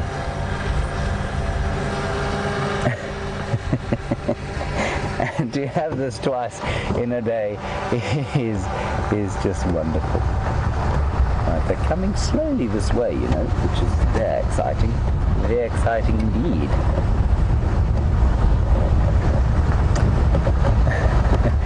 So you're now obviously bird's eye view. Drone Commander Francis is doing a fine job of following the dogs with us as they head off on the hunt. Now, what I would suggest they do, I suggest deeply that they come towards us onto Juma. That would be a far better idea. Come on, fella, nothing to eat there. Come this side.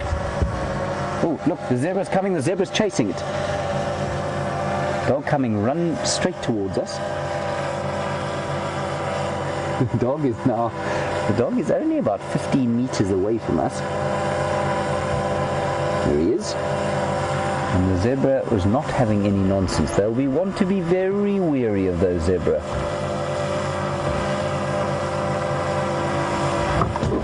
Let's carry on.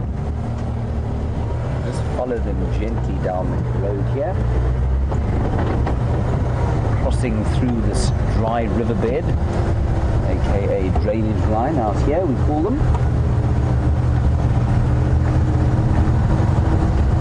It's still just parallel with the road. I bet they wish they could see what Andrew can see with his drone.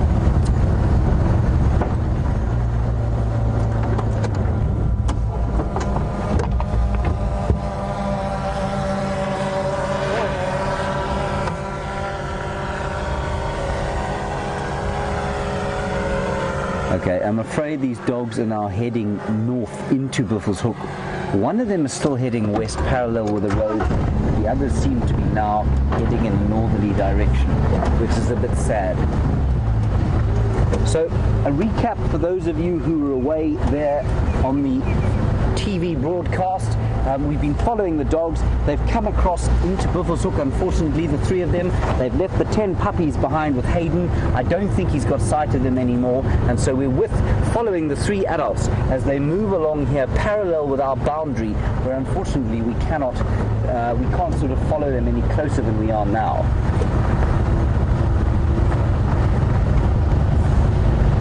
And you can obviously see some through Andrew's drone shot, and he is now quite a long way into Buffalo's Hook. So I'm afraid from a vehicle point of view that's probably all we're going to be able to give you. We've got the drone in sight. but I'm afraid they're disappearing off into Buffelshoek, Hook, which is a bit sad. I can't see them anymore, but I can see where the drone is, and so I'm a bit unsighted as to exactly what they're doing, but from the speed with which that drone is moving through the sky, they are now moving at quite a speed. This is so wonderful that we're able to bring you this amazing sighting. Well, I can't actually see it at all. All I can see is that drone, and how wonderful to be able to bring you the bird's eye view of this wonderful, wonderful African predator. So just to give you a little bit of an update as to what's going on here, those 3 adults will go off hunting. They'll try and find something for the 11 pups to eat while they're away. They'll bring some back, and if they kill something close enough by, then what they'll do is bring the food back towards the pups, or take the pups towards the food, dependent on where they kill. And you know, they have a 70% success rate killing, so I think what you'll find is that they may well kill tonight. Would you excuse me 1 second? I'm just quickly going to get onto the radio and give an update to what's going on with the dogs. Those animals have gone north into Buffelshoek, around about Mvubu Road, and just to the west of that position we've lost visual, I'm afraid. They've now gone quite a long way in.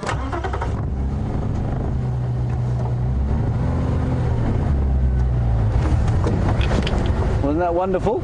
Let's head across to Hayden. I think he's still got the pups, actually, so we'll go back across to him, and I'll stand by here and see if the adults don't come back. See you just now.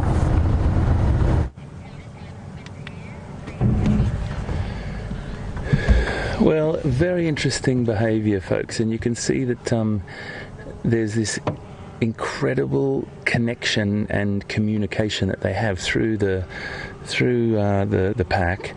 The parents have gone off on hunt. You were with James and saw that, and those incredible visuals there, and they've gone on to another property, but the pups are all with us. Now the pups are sitting here looking up at the drone, but they're completely cool. They're absolutely fine, and their little ears going up there like that, but they're just going to be sitting here. So we're just going to So the adults have gone into Buffelshoek, the property next door, and we're just going to hang out with the pups for a little bit. 85% of the hunts are successful, and I think we touched on it earlier, but it's a very, very high percentage rate for a large carnivore, and that comes down to their incredible hunting prowess. They don't have to rely on stealth and camouflage. I mean, they're pretty. If you have a look at the markings, some people might think that's camouflage, but you know, you can see the dogs running through the bush quite easily. So it just is testament to how good a hunter they are. Strategy, speed, endurance, all these sorts of things play a massive part in the hunt. So I'd be really surprised if the parents don't get something. But as I said, it could be within the 15% of the unsuccessful hunts. These puppies will just wait here until one of the adults comes back and gets them, or the mother comes back and regurgitates for them, depending on the size of the animal. But interesting that it's just like they all got told, wait here, stay here, don't talk to anyone, just stay right here. And that's exactly what they're doing. Very, very beautiful to watch.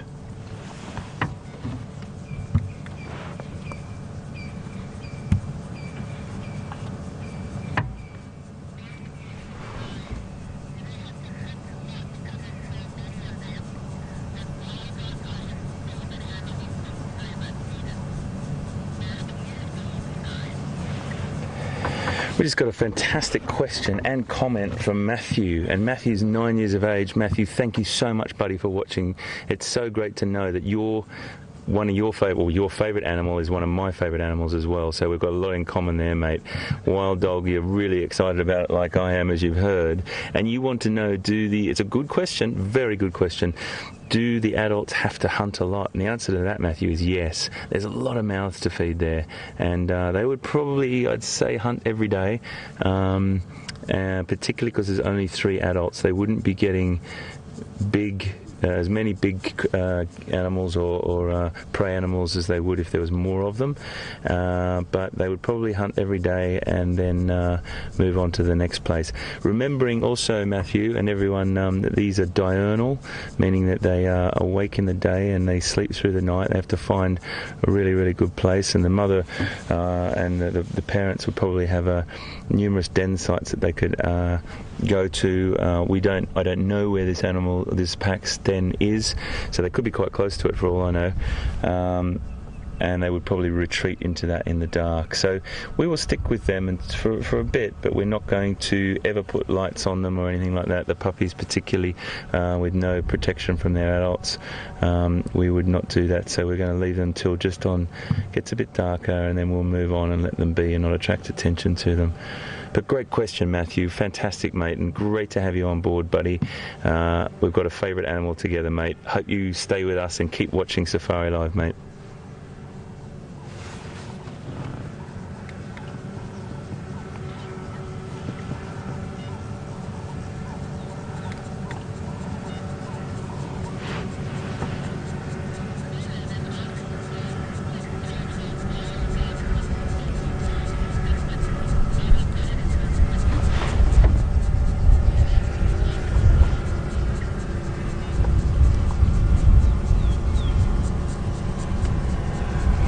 Got a really good question from Ellen in Arkansas. Welcome, Ellen, and thank you very, very much for being with us on this very special afternoon here, one that I'll never forget. And your question is, can I explain some of the hunting techniques and how they're different from other predators?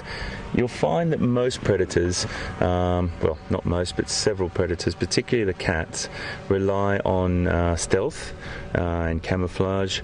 Let's just take a couple of those. Obviously, the supreme, the most elite of all the cats, and one of my other favourites is leopard, and many of our team, leopards are high on our list of favourites. Stealth, they are the kings and queens of stealth, and that meaning that they utilise their ability to stalk and get very, very close to their prey animal and then strike, and the prey animal just doesn't have the ability to escape, and they can get very, very close. Lion, they do a stealthy sort of stalk as well, mainly the females, but not always. I'll tell you what, I'm going to come back to your question, Ellen, really, really quickly. I want to finish answering it, but just have to throw quickly over to James and the guys and Andrew flying the drone, because I think there's something spectacular to see over a little bit further down the line. So we'll stay with the dogs, and we'll be right back with you. Ellen, I'm coming back to you, I promise.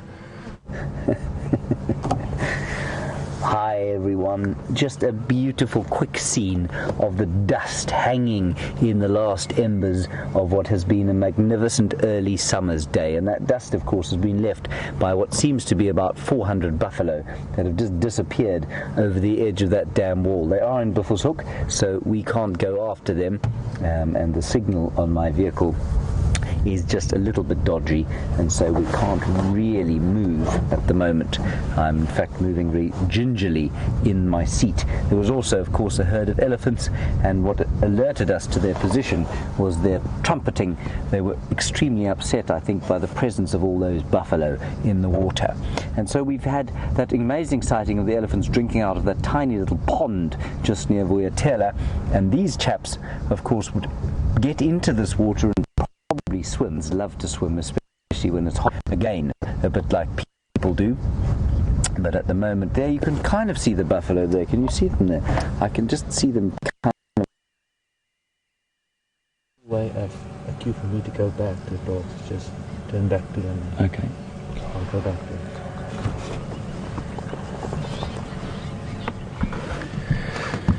So, to answer your question, Ellen, the other 2/3 of it, it's really interesting to know that these are the most successful hunters in Africa. of the carnivores, and the reason they are is because of this huge communication that they have. Their tactics, they adjust their hunt as well according to the terrain. So depending on what sort of terrain they're in, they'll make a system to work more successfully than any other predator. Numbers obviously mean great success as well, and this stealth and endurance. I've actually witnessed a hunt once when they were chasing an impala down. This was in Zimbabwe, and they were chasing an impala down, and there was other antelope running in front of them, but the lead of the pack, and I was pretty sure that was the alpha male at the time, it was fixated on that particular impala. Other antelope were running across and running through, and the rest of the pack just focused on that impala that the alpha male was chasing and hunting. So the commitment that they have towards the leader, the commitment they have to the communication is paramount. It cuts out everything else, and for me, that's what sets them above the rest. They're a very, very different carnivore, very, very different creature, and yeah, I just love them.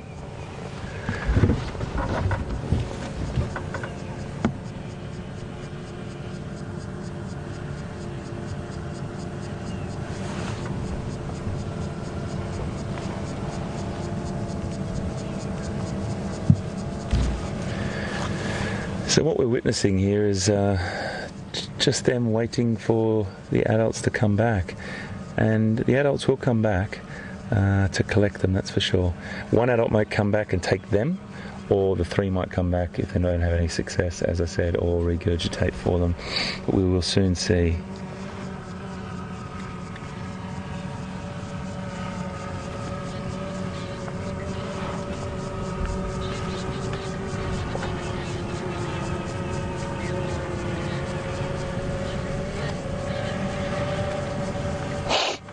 Excuse me. Oh, just swallowed a fly.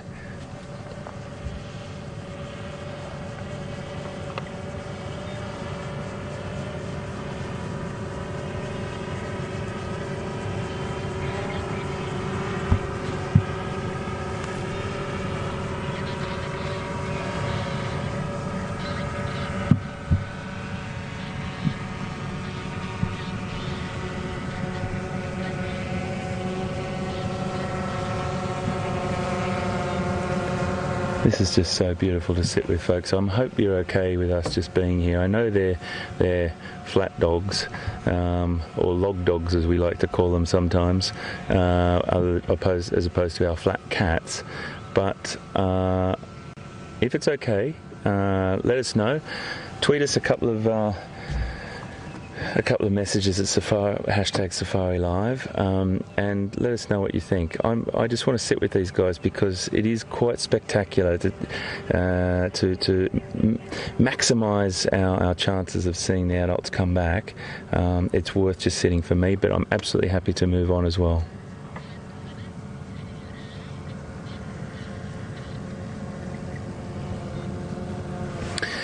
It sounds like most of you would like to stay with the pups, and I'm really happy for that. But you remember, you are on our vehicle. You are on this 4x4 with us, and we would always ask our guests if they want to move on or if they'd like to sit, and that's what it's all about. It's exactly the same. You are in control of this with us, and if we're happy to sit, if you're happy to sit, we certainly are. They're too beautiful, and you rarely see 11 like this.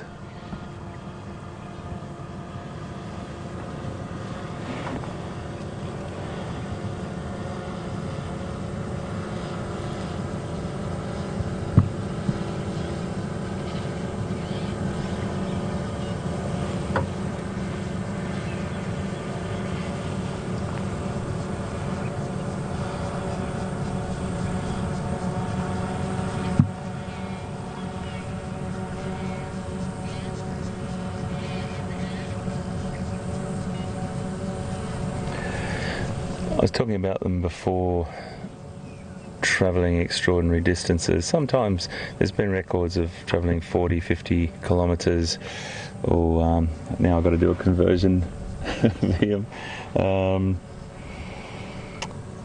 40 kilometres, I think about 25 miles.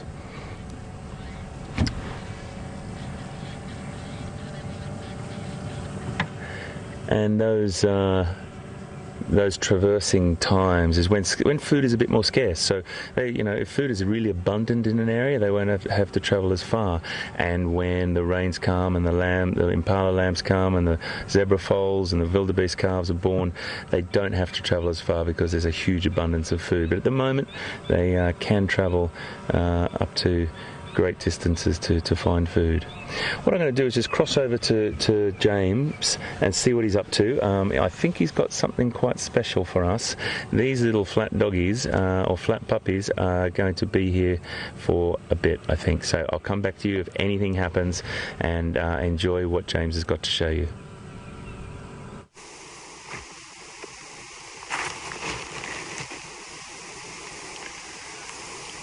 Welcome back, everyone. I hear you've been having an absolutely fantastic time with Hayden and James and wild dogs. I'm really jealous. They are my favorite animal. So on a slightly more sedate note, while we've been meandering through the bush in search of leopard, which unfortunately have been evading us, I've come across a nice porcupine quill. It's quite a big, thick one. And I mean, if we look at that tip, it is incredibly sharp. And there's a big misconception that porcupine shoot their quills. They don't. So basically, if they were approached by a predator, they would face their bum towards them with all these sharp things sticking out. And actually, they also rattle them together to try sound more intimidating, sort of and point the sharp end, the business end, back towards the predator. They do fall out from time to time, and this is one of the reasons porcupines eat a lot of bones that we find lying around the bush, is they obviously need quite a lot of calcium to keep on producing something like this. And we only have 2 species of porcupine in Africa. The one we've got here is the southern porcupine, or the southern African porcupine, and that occurs in the sort of more arid areas, so South Africa through up the east coast into the Masai Mara, Kenya, Tanzania, and then in the rainforest there's a little one called the brush-tailed porcupine. But as a kid, these were really, really valuable to me. What we used to use them for is fishing floats. So they make really, really good floats when you're fishing for tilapia, nice and light, so when the fish pulls and the porcupine quill stands up straight and starts bobbing. So I think I'll add this into my collection, and also they do make quite nice decorations. But we're going to carry on walking and see what else we can find in this area. I think I'm going to keep this porcupine quill close.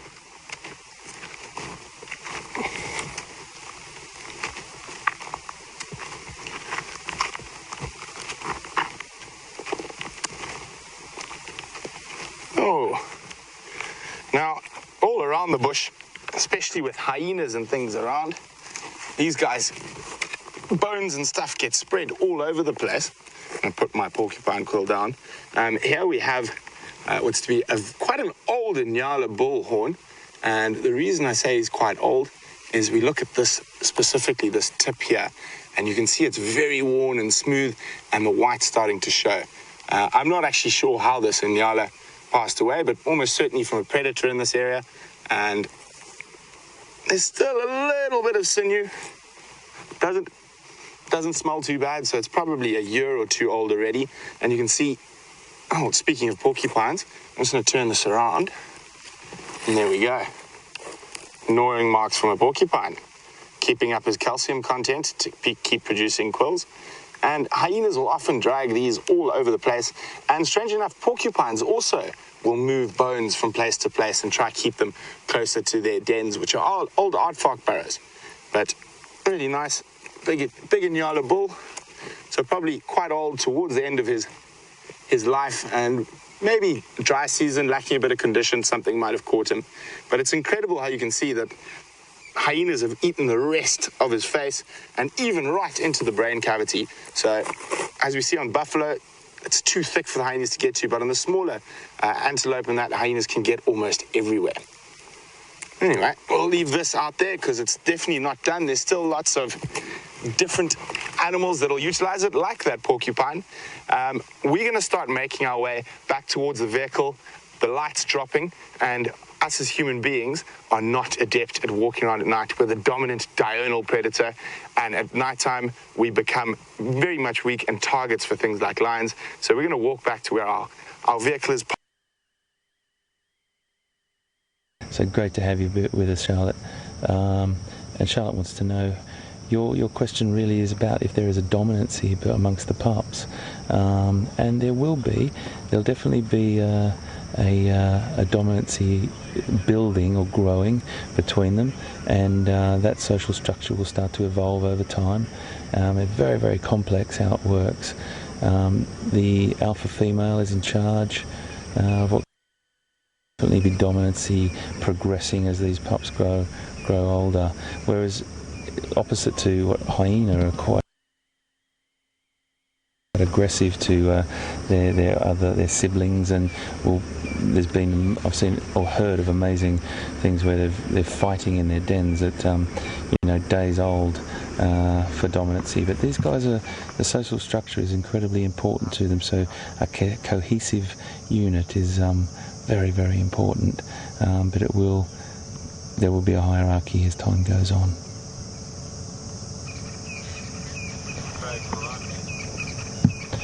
So we've just had another call arrive, folks. Always really important to share these incredible encounters with as many of the lodge's guests as we can, and there's always a rule of only 3 of us allowed on the one sighting, so we don't overwhelm the animals. And as you can see, they're not overwhelmed at the moment. They're very relaxed, but they all are log dogs at the moment.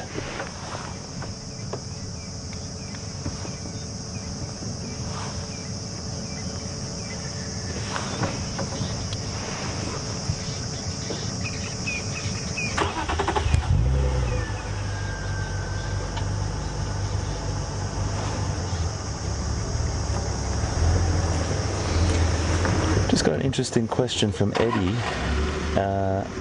And Eddie, you've asked whether the adults have moved their pups into the Juma reserve where we're on now because of the line activity, maybe on Buffelshoek and other areas. Well, it's pretty hard to say, Eddie, but what I will say is that the parents will put their dogs in their pups in an area where they know. I'm sorry, I'm just looking at this alert couple looking this direction and wondering if their parents have come back. But they will put them down in a space that they know is open and probably the safest that they can. But you know what, I think the pups also decide on that. The parents give them the nod basically and say stay here, and they take off, and these pups will eventually start to trail behind their parents. I keep on saying parents, I do apologise, the adults, because one of the other adults may come back and get the pups and take them to a kill, which Peter and I have seen happen right in front of our very eyes 12 months ago when we were on Buffelshoek Dam and witnessed the kill live, which was an incredibly interesting couple of hours and a very, very, or what we would call hard to watch experience, but it was nature and it was happening right in front of our very eyes. It was raw and real and honest, and we saw these 2 adults go and take an impala out of the dam after a long battle, and then one of the adults ran off and got the pups and came and brought the pups to the kill, and they definitely had a fantastic feed. I love that when they've all got their ears up like that.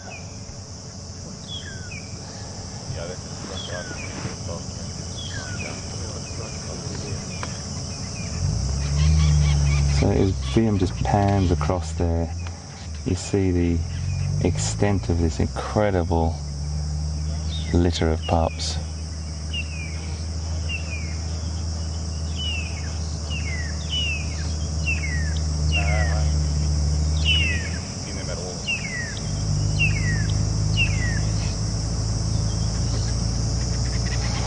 The reason why I just want to wait a little bit longer, if it's okay with everyone, because you just don't know what can happen, and I want to see if these adults come back, because it is quite spectacular.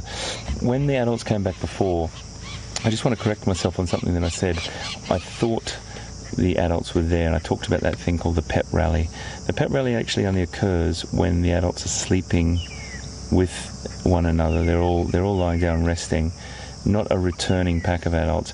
The pet rally is after a big long sleep in the heat of the day, they wake up and they start to greet each other. It's normally based around either the alpha male or female, but then what they'll do is start to get really, really excited, similar to what they did. But I just want to just make sure I differentiate that for you. Pet rally normally happens after a big rest.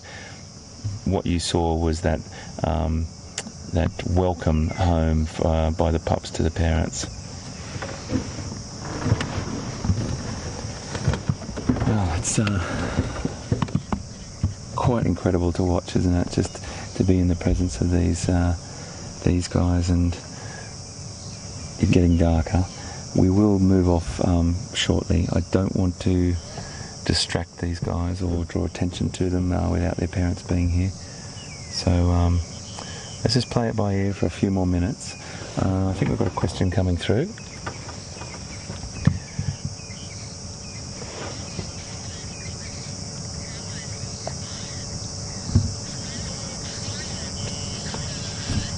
Oh, lovely, lovely. Tell you what, we have some really, really special kids watching today. Kids that are asking super questions, very, very related, or what's a big word called pertinent, but related to the question, which is a super thing, really super thing. And Cameron, your question is, were the pups getting hurt? Were they crying when those adults returned when we were up over the other side there? Absolutely not. Those little squeaks and squeals might sound like crying and getting hurt, but it's a very, very interesting little squeak and shrill that they make. There's no one getting hurt there whatsoever. Lots of communication, lots of bonding, lots of welcoming, and lots of excitement. But fantastic question, Cameron, and thank you very much for watching, buddy. Great to have you here on Safari Live.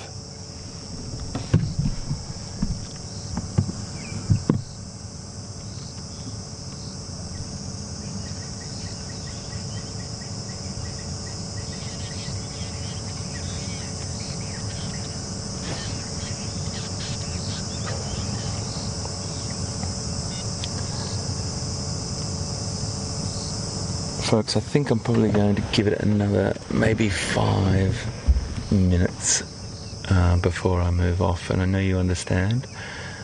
It's all for the right reasons. It's for the welfare of these animals, and still got a bit of light, you can see, but want to make sure we just do the right thing by them always.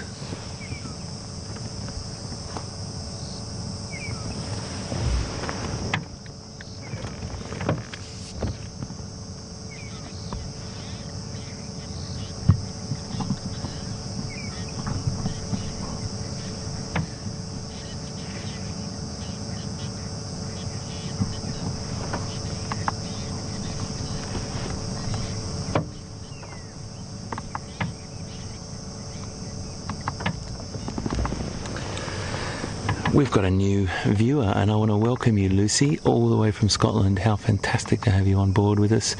Isn't this fantastic that you can interact with us live in Africa right now? Thank you so much for watching, matey, and welcome aboard. And I think it was Lisa in Washington State as well. You have a question. And that question is, what's the mortality rate? Well, it really does differentiate hugely in different areas where predator numbers are great, or there's a big concentration of wild dogs. Other wild dogs will meet another pack and you might lose individuals. So many varying contributing factors to that. There's another one which I will add to it, and that is that these... Sorry, Lisa, I'm going to just stop for a second because the pups just got very alert. And they're listening to something. Okay, they've relaxed now. The situation with them going onto farmland, and you will always have that around the planet. It doesn't matter where you are, Lisa. You're always going to have some form of human-animal conflict where farmland meets wildlife reserves. So that has to be managed, and you know, you have to play the role of both people, the farmers and the wildlife managers. But sadly, some situations occur where wild dogs will be persecuted because they do find domestic stock very easy to hunt down, and it's a very, very tricky discussion, but there's many contributing factors. So habitat loss would probably be one of the biggest contributing factors to the numbers and demise, but mortality rates will really differ depending on predators and concentrations of other dogs on the area. Great question, Lisa, and thank you for watching. Well, folks, I'm going to make an executive decision here, and I'm going to let these boys and girls be. And I'm going to say thank you to you wonderful creatures for letting us be with you so long. I can't tell you how incredible it feels to be with these dogs. And the other vehicle has really agreed. When I hear someone else start up, we both know we're doing the right thing. We're doing the right thing in letting these animals have their time. They've been extraordinary giving us.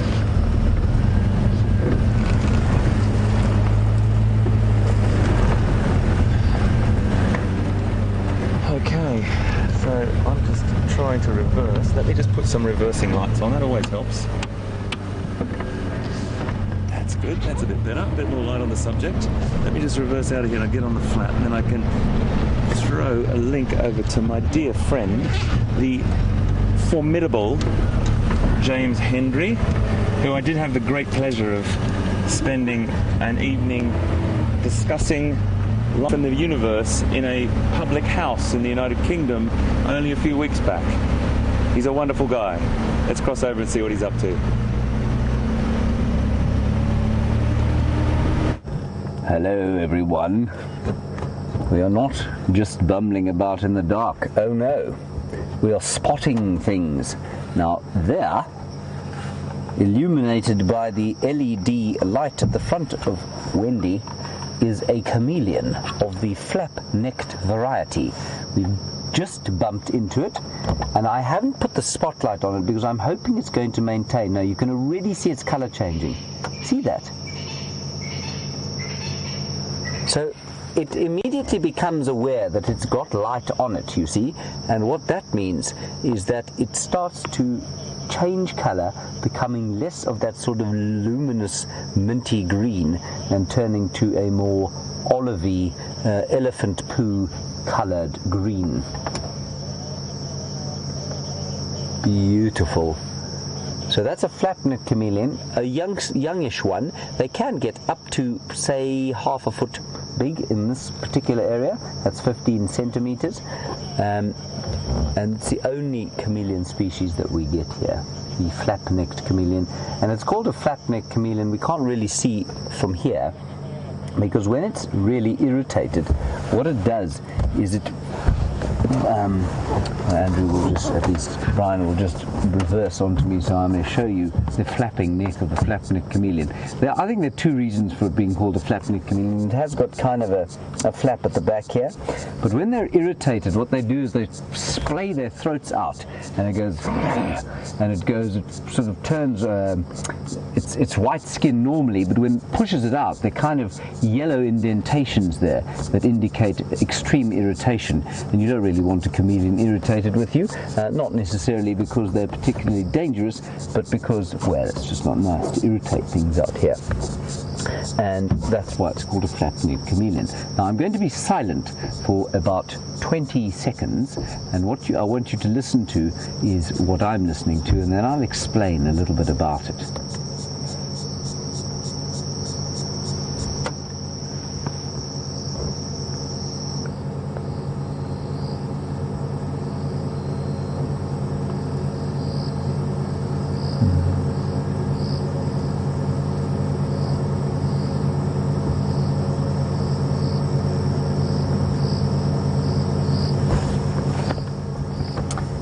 So what you had there was crickets.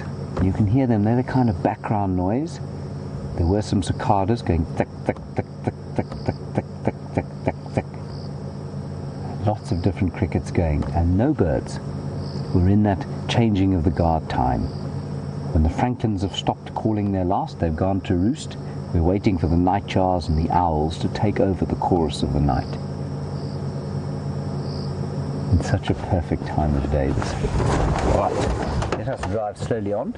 We're heading towards Treehouse Dam. If you do lose our signal, I apologize profusely, but of course standing by to talk to you if you do lose me is the quite astonishing Hayden Turner, who took me out for an evening in London when I was last there, and we had a very good time. And what a privilege it is to be working with him here on my patch, as it were.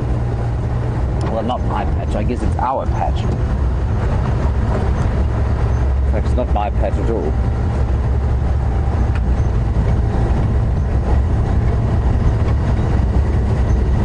So, Janine, while we're driving along in the darkness here, you want to know what are the actual days we can see the National Geographic broadcasts.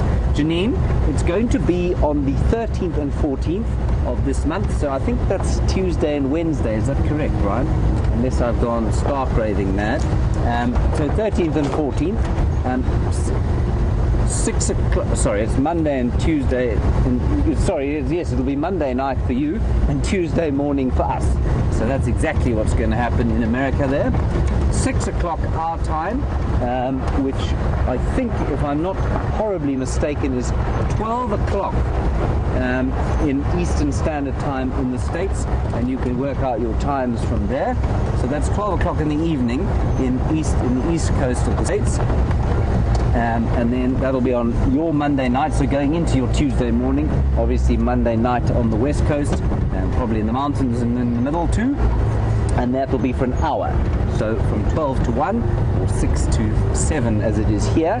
And then the next day, same thing, Wednesday morning for us, Tuesday evening for you on the east coast of the States, same time. So that's what it'll be, just for an hour, and the rest of the time the internet broadcast will carry on as normal. You can still send through your questions. Please don't be tempted to stop sending your questions. We still want to hear from you. You can take the lead, basically. So we'll have a whole lot of new viewers with us, and they won't be nearly as experienced as some of you are.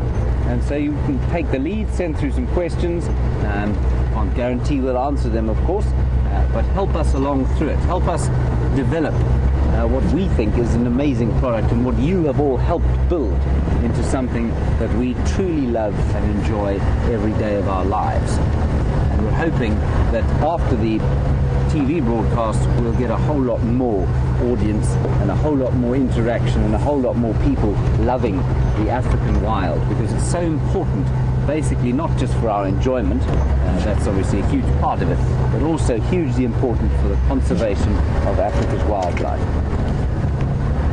and indeed all wildlife. Any time spent in the wilderness is good.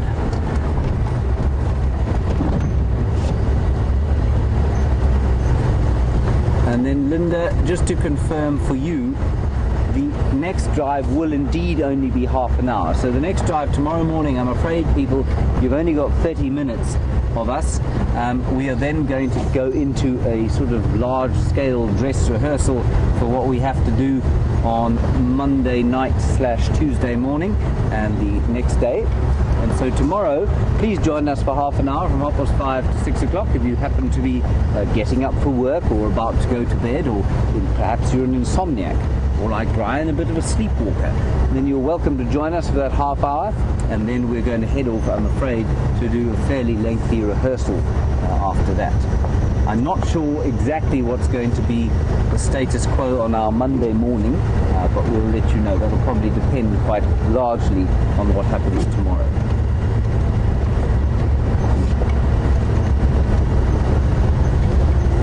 Of course, any other questions you want to ask us about this broadcast, please do.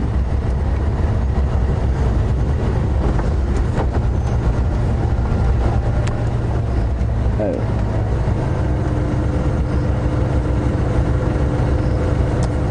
I'm so sorry, Rosie, C and Sharon. You seem to have been offended slightly by my dishevelled appearance. My collar was up. It wasn't entirely without purpose, Rosie and Sharon. I did that because, of course, the sun was beating down when we went out on drive, and I thought it might protect the back of my neck.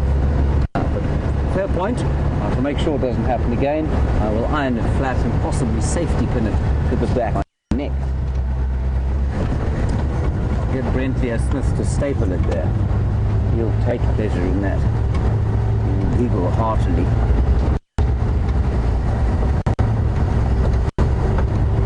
Right, we're going to head across to Hayden and see what he's finding in this evening, and I'll see you a little bit later.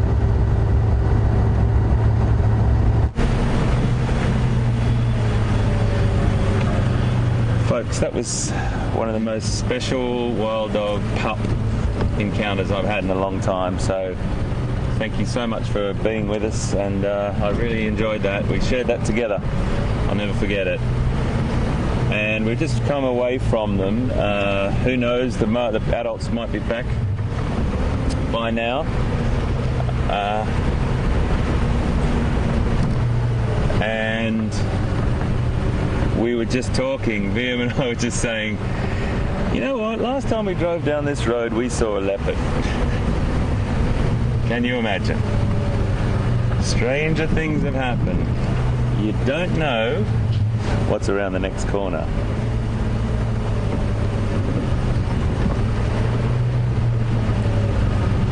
Oh, what a wonderful afternoon. I have just had the best time with you, and this has been a really, really great day. Made my day. I've had my doggies.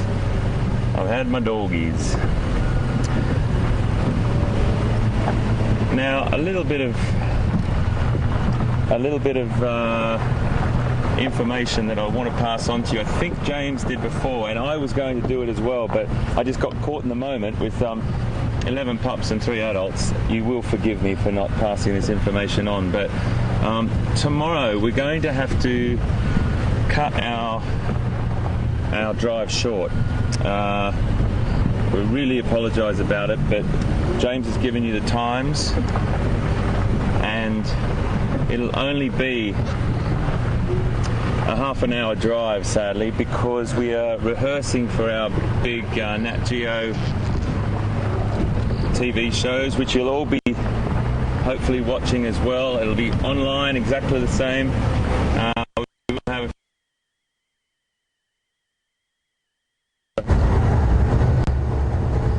Hello again.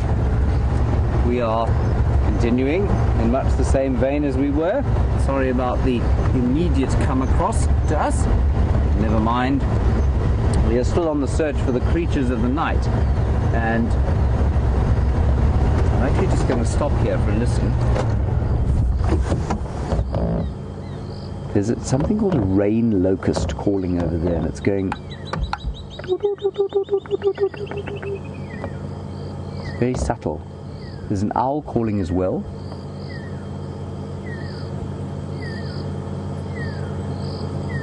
Yeah, that's the pearl-spotted owl going.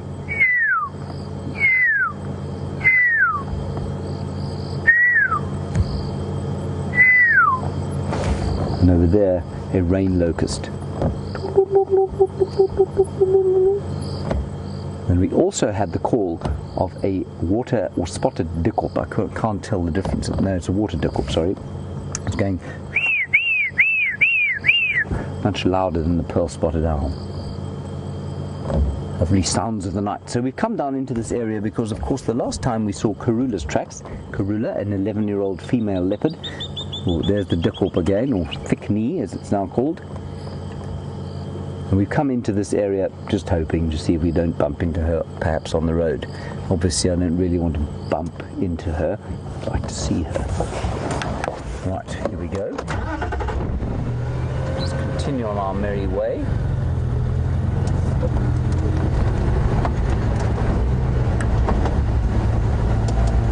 So it always amazes me how quickly it gets dark here compared with the northern hemisphere.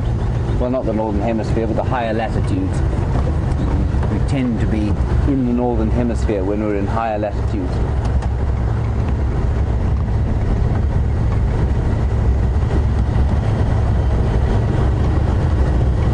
Right, we're coming out onto Twin Dams Road now. And the last time we saw a leopard here was with Brian and I, and we saw Quarantine, and he made the kill of a duiker just nearby here. Not a very nice evening for the duiker. In fact, the worst possible evening Sort of perfect ending to our day. And of course the other thing that happens in the summer night is the ubiquitous attack of the insects.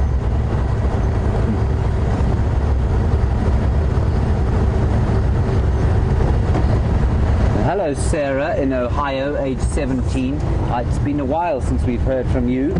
You always ask an extremely astute question or two, and this one of course is no different. You want to know, are all the lions still on Biffle's Hook? Where are they? What are they doing? Sarah, there have been no lion sightings reported on the radio today at all. There have been a few tracks reported, but nothing in the way of actual sightings. I'm going to nip through this dip here. You may lose us, so I'm going to not speak until we're through the dip, and then I'll carry on with your question, Sarah.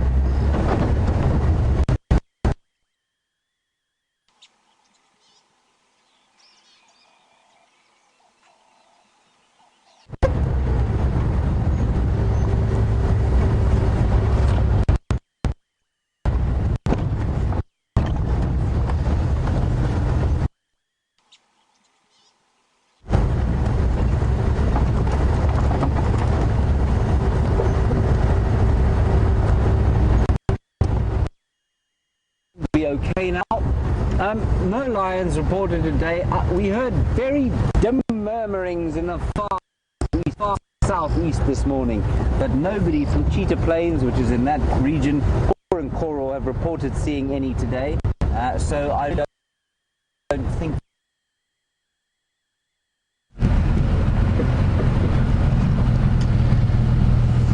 We're up on quarantine now, folks. It's always a great place to come. I know Peter loves to come up this place and have a bit of a look around. I know most of the wonderful people that I work with like this spot late at night and or as dark falls. And the reason being is you do get very, very confident predators walking through here. It's an area where certain species, particularly impala, will come out into open areas to get a little bit more of a safe zone to spend the night. They'll be on the move, they're very alert. When I say on the move, they'll be sort of getting short rests. There's a much more open area for them to detect a predator if it was to come, as opposed to being in very, very thick vegetation. So it's always worth coming up here. And sometimes we see hyena as well, and you just never know. But I think I didn't get a chance to quickly finish. We will be only doing a half-hour broadcast tomorrow, and I know it's really tricky because I know everyone loves to watch, and I love everyone watching, and we all do. But we have to rehearse these Nat Geo shows and get them really nice and tight. And we've got a few little surprises up our sleeve. So let's see what happens there. But just to let you know, because we love to keep you well informed. Nice just to scan through here, just to give you a little bit of a sensory update. It's probably about 30 to late 20s, 30 degrees, balmy as anything. Really balmy evening, feels beautiful, a proper balmy African beginning of summer evening, and I am so happy to be here with my buddy VM on the back, my wild dog brother, and the sense. I think James, I heard James sort of talk to you the other night about some of the smells that he loves, and I really connected with him when he said sort of cut grass and sort of crushed grass and all these different smells that come up. Quite sweet smells as well as the night falls. Really beautiful.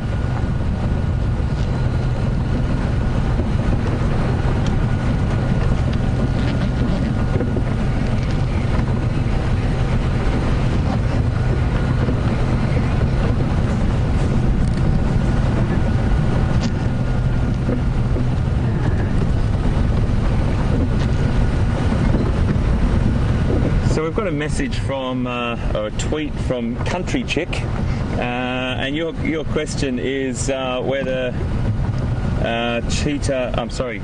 wild dog are similar to hyena, or the same, or similar is probably the best word.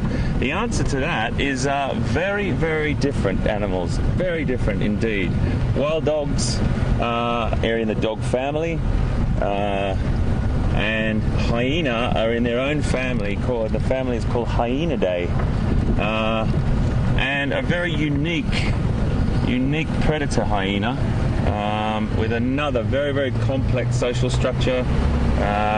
Very, very interesting, good to be sitting with when you discuss them, but hopefully we'll see some in the coming days.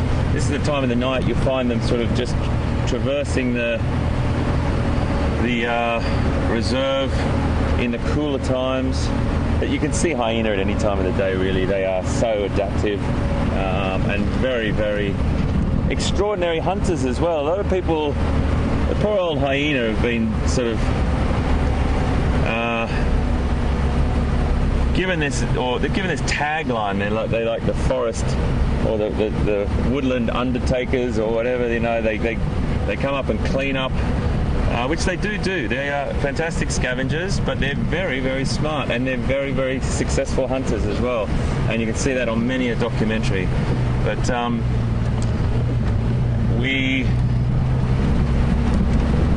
may see one this evening. They can just lurk around a corner and just be walking down a road. But very, very different creatures, in the sense that they come from very, very different families. One is a canid, or the dog family, and the other one is out of a family called Hyenidae, in its own family. Oh, here we go. Here's a nice Ellie. Pretty much more probably related to cats than dogs, but the jury's open on that a little bit as well. Let me just button off here. Thank you very much for your question, though. Fantastic. So I'm just going to put a little wash of light over. I might use these lights, actually, over our Ellie friend here. Yeah.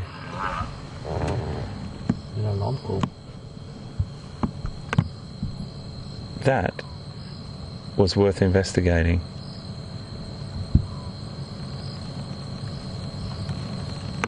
Now, folks, we just heard an alarm over there. It could be just Impala defending his little harem, or his herd, but I think it's worth us going over and investigating.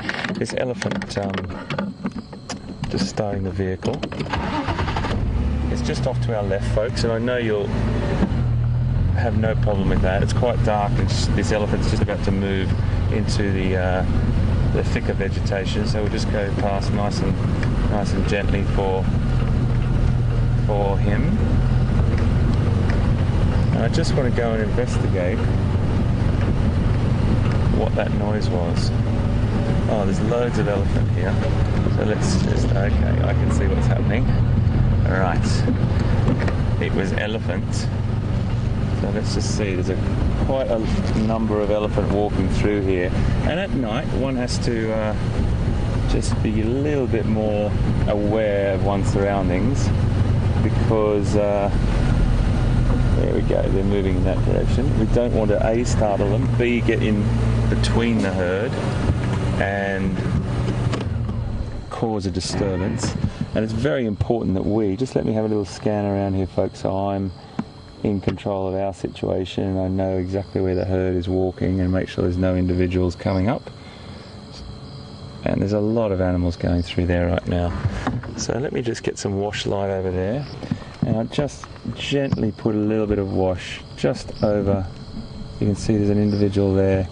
It's just above my light, so I'm not putting the light right on them, and just there as well.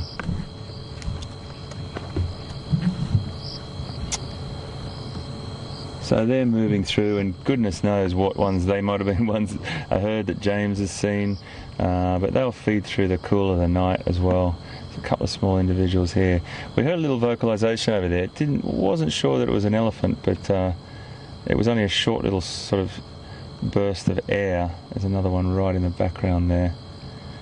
And I think it's really important just to share with you that at this time of the night, you do have to just heighten your awareness and just be really respectful always of the animals, which we always are, of course, but for our own safety as well. Our vision has been taken from us because of us being diurnal primates, meaning our vision is fantastic during the day, not that fantastic during the night. Okay, I'm pretty happy we can move across there now. Let me just button that off. Wow, what a fantastic day. I think we're going to just start up. But before we start up, I think we should go and see how our friend James is. He's always got something to say, and it's always something pretty good. So let's go and check him out. We'll see you just now. Hello everyone. We are currently just past WildEarth or Juma Dam, where the stink of something that had long since passed its sell-by date assailed our nostrils. And we looked around there hoping to find the carcass of some hapless animal draped over a tree limb, but alas, there wasn't one. And so we left the area and came along, and we're now in the drainage line, or dry riverbed, just to the northern side of Gallagher Cap. And this, again, is a favourite haunt of Karula's. So, while it is a slight long shot, we're hoping we might be able to spot her through here, or any of the other creatures of the night. Through here now, and there's a little water hole up in front of us. And who knows, leopard might be thirsty. So might any number of other things, I suppose. I'm sure how thirsty the elephants were today, the buffalo as well, the nyala, all drinking from the same little pond next to Juma Waterhole. So keep watching the dam cam. I think you'll find a number of things. I know the dam cam doesn't necessarily shine onto that waterhole or look onto the waterhole, but what it does do is give you a really nice wide view of anything that might be approaching it from the eastern side. And for those of you perhaps new viewers, we have a number of cameras situated around the world, wildlife hotspots, some of them on nests, some of them at waterholes. And this one, of course, is one of the oldest, the Juma Dam cam. It started off about, I think it's 17 years ago, as a camera that broadcast one low-resolution JPEG photograph every 10 seconds or so, or every minute, I think it was. And my, how things have progressed. So there's the little waterhole. Karoo doesn't appear to be frolicking in the shallows. What a pity. Still, I suppose after the quite astonishing evening we've had, it would be a little bit churlish to turn our noses up to the universe and its beneficence today. Ryan? Beneficence. It's a good word, that, isn't it? Yes.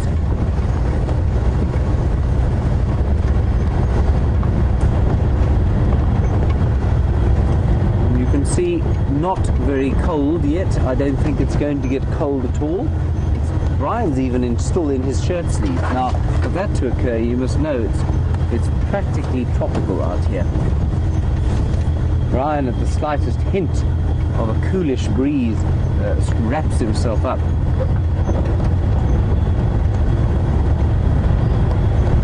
Some lovely smells out this evening. The odd touch, well, other than that foul stink of rotting flesh which we had just now. Beautiful smells, subtle flowers of the early summer. Nothing, it doesn't smell like, it never smells sort of like a florist in here, but it does very so often. You get a subtle sweet smell from some of the flowers, and of course there's always a lovely smell of the dust, which is one of my favorites, and this time of the year the fresh vegetation. Just sprouting.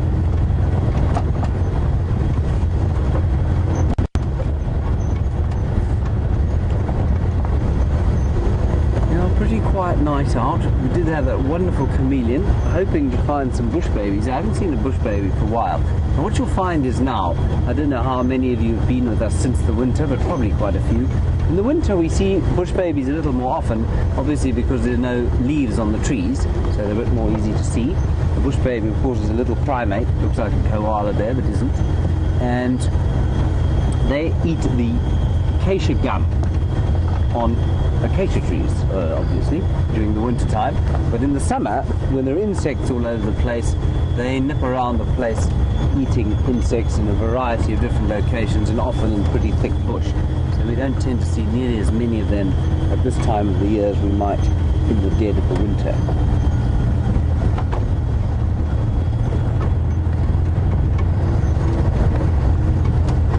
Right. Now turning, spotted the duiker. We don't want to blind the poor fellow. You won't see the leopard that's coming to eat him. I'd like to see the leopard that's coming to eat him, wouldn't you, Brian? Oh, I think, well, let's just quickly finish our discussion. I think you lost us while I was chatting to Sarah in Ohio. And Sarah, the lions, you were asking where are they? And just to reiterate, we don't know really. None called in today, not here or on Arethusa. And the Styx Pride, I think, is well south, probably in Mala Mala. The Nkuhumas seem to be almost north of us in Manileti, which is very far north for them. Seemingly avoiding the Birmingham boys, who are also down south, somewhere around Mala Mala. And interestingly, the Matimbas have been seen mating with other lionesses down in the south. So maybe their day is not yet up. And that would be quite nice. We were getting some video footage of them today in preparation for our National Geographic broadcast. And you know, those two Matimba males are spectacular looking lions. Far more so to my mind than the youngsters, the young pretenders that are the Birmingham boys. So, I don't know, maybe they've still got a little bit of fight left in them. Although the way they scarp it off here at the first sign of those youngsters really indicate either extreme cowardice or extreme prudence on their part. I don't like to cast aspersions on their characters, so we'll call it prudence for now.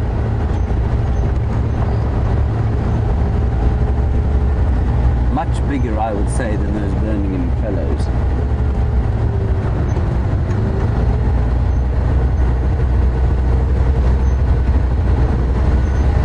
So every so often I flick the light across and we see some shining light eyes. Those are normally from impala. We don't want to blind them to death, of course. And so we just flick the light over them and come away. I can see a vehicle in front of me. If I'm not mistaken, it might be the great Hayden Turner. Oh, that will be exciting. It'll be our first bush meeting. We don't want to blind him with our LED flashlights. Yes, indeed. There he is. Those are the lights of the great man himself, heading towards us with a stealth befitting a man of his stature and experience. We'll turn off our lights and greet him warmly.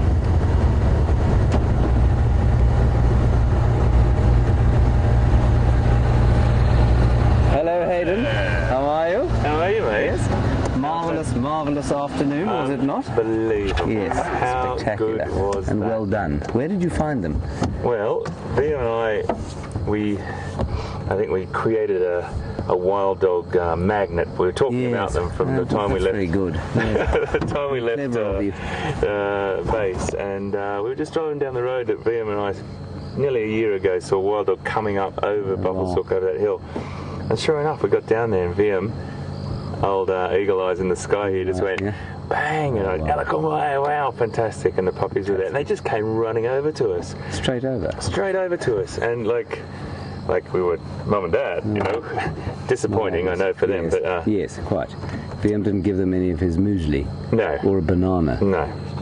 So it was spectacular, mate. And then they just crashed out right next to us. And then I thought they were going to go across the road and take off. But then we thought we saw the adults, but they weren't there. Okay. And then they eventually came out. And then the the adults came back, which was just Spectacular. fantastic, mate. I'm on a super high at the moment, mate. And then you had a fantastic beautiful little hunt and that. Just watching them hunting through the bush, and obviously the drone picking them up as well. Spectacular. Absolutely, mate. Yeah. Anyway. It's been great. This is the first time I've actually worked with James on Safari Live proper, and what a day to remember, mate. I'll never forget this. No lie. This is brilliant. Yeah. Oh, it's okay. Great. You carry on. We'll press on. Yep, we'll see you just probably now. in about 10 minutes. Got it. Marvellous. Cheers. Bye-bye. See you later. Hi, Jim. Hi, James. What a nice fellow that is.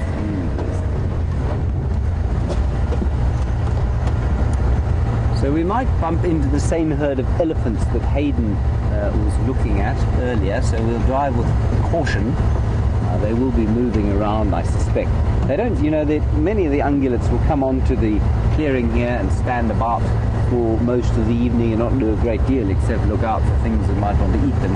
But the elephants will, I just got hit in the face by a bug, the elephants will move around and they'll eat for much of the night. Now the youngsters, it's quite an interesting one. Maybe I should turn the lights on. That will help me to not bump into the elephants. The youngsters will sleep probably for about 6 hours of the day, and the older ones apparently they can get away with as little as 2 hours of sleep a night. I'm certainly not in that position anymore. If I don't get more than sort of 6 hours a night, I tend to get a little crankier than I am normally. An elephant, big elephant, apparently the bigger that you are, the less you need to sleep.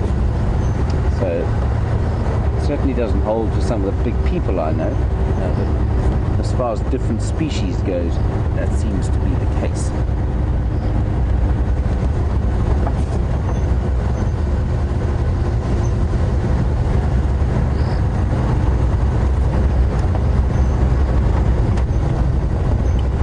So a very nice question from Virginia in Kentucky. I'm just going to stop here while I answer because the elephants are there in front of us. So we'll just put the sort of dim light on them and I'll answer your question, Virginia, and then we'll hop over to Hayden to say goodbye to us all. Well, not to me, of course, but to all of you. Virginia, you want to know, we obviously see better during the day than we do at night, and you want to know, is the inverse true, and do nocturnal animals who see better at night not see so well in the day? It tends not really to work like that. How it works is that there are basically, in very broad strokes, two kinds of cells in your eyes. One of them are called rods and the others are called cones, and that's got to do with their shape.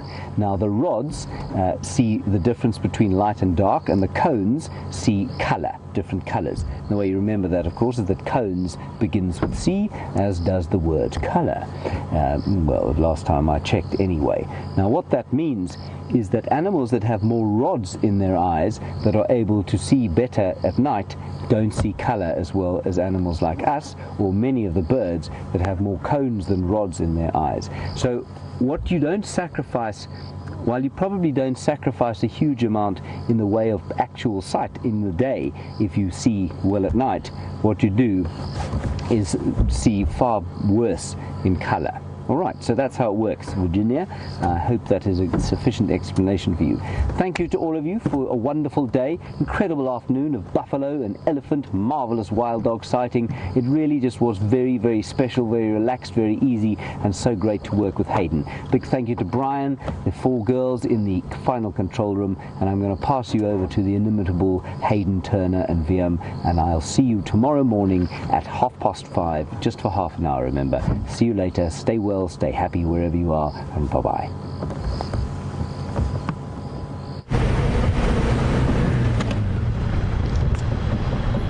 Well, I want to just wrap up quickly in about 60 seconds, which is quite tricky for me. But I want to say thank you to everyone for being with us on that spectacular sighting today. How incredible was that? 11 wild dog pups, 3 adults, and it was just something that I'll never forget. It's made my day, and hopefully it's made yours as well. Plus all those incredible elephant encounters that James had. Andrew with his eyes in the sky. Just brilliant. Absolutely brilliant stuff. And this is what Safari Live is all about. It's this unique experience that you're with us. You're with us. It's hard to explain to people, but once people watch, like you are, you get hooked. We're hooked. And we're hooked because you're hooked. It's a really, really simple equation to be here in this immersive experience in Africa, a place that is just so magical. And we want to see you again tomorrow. So hopefully, if all goes well, I'll see you in the morning. No, I won't. I'll see you in the afternoon maybe. Have a fantastic time. Thanks for watching.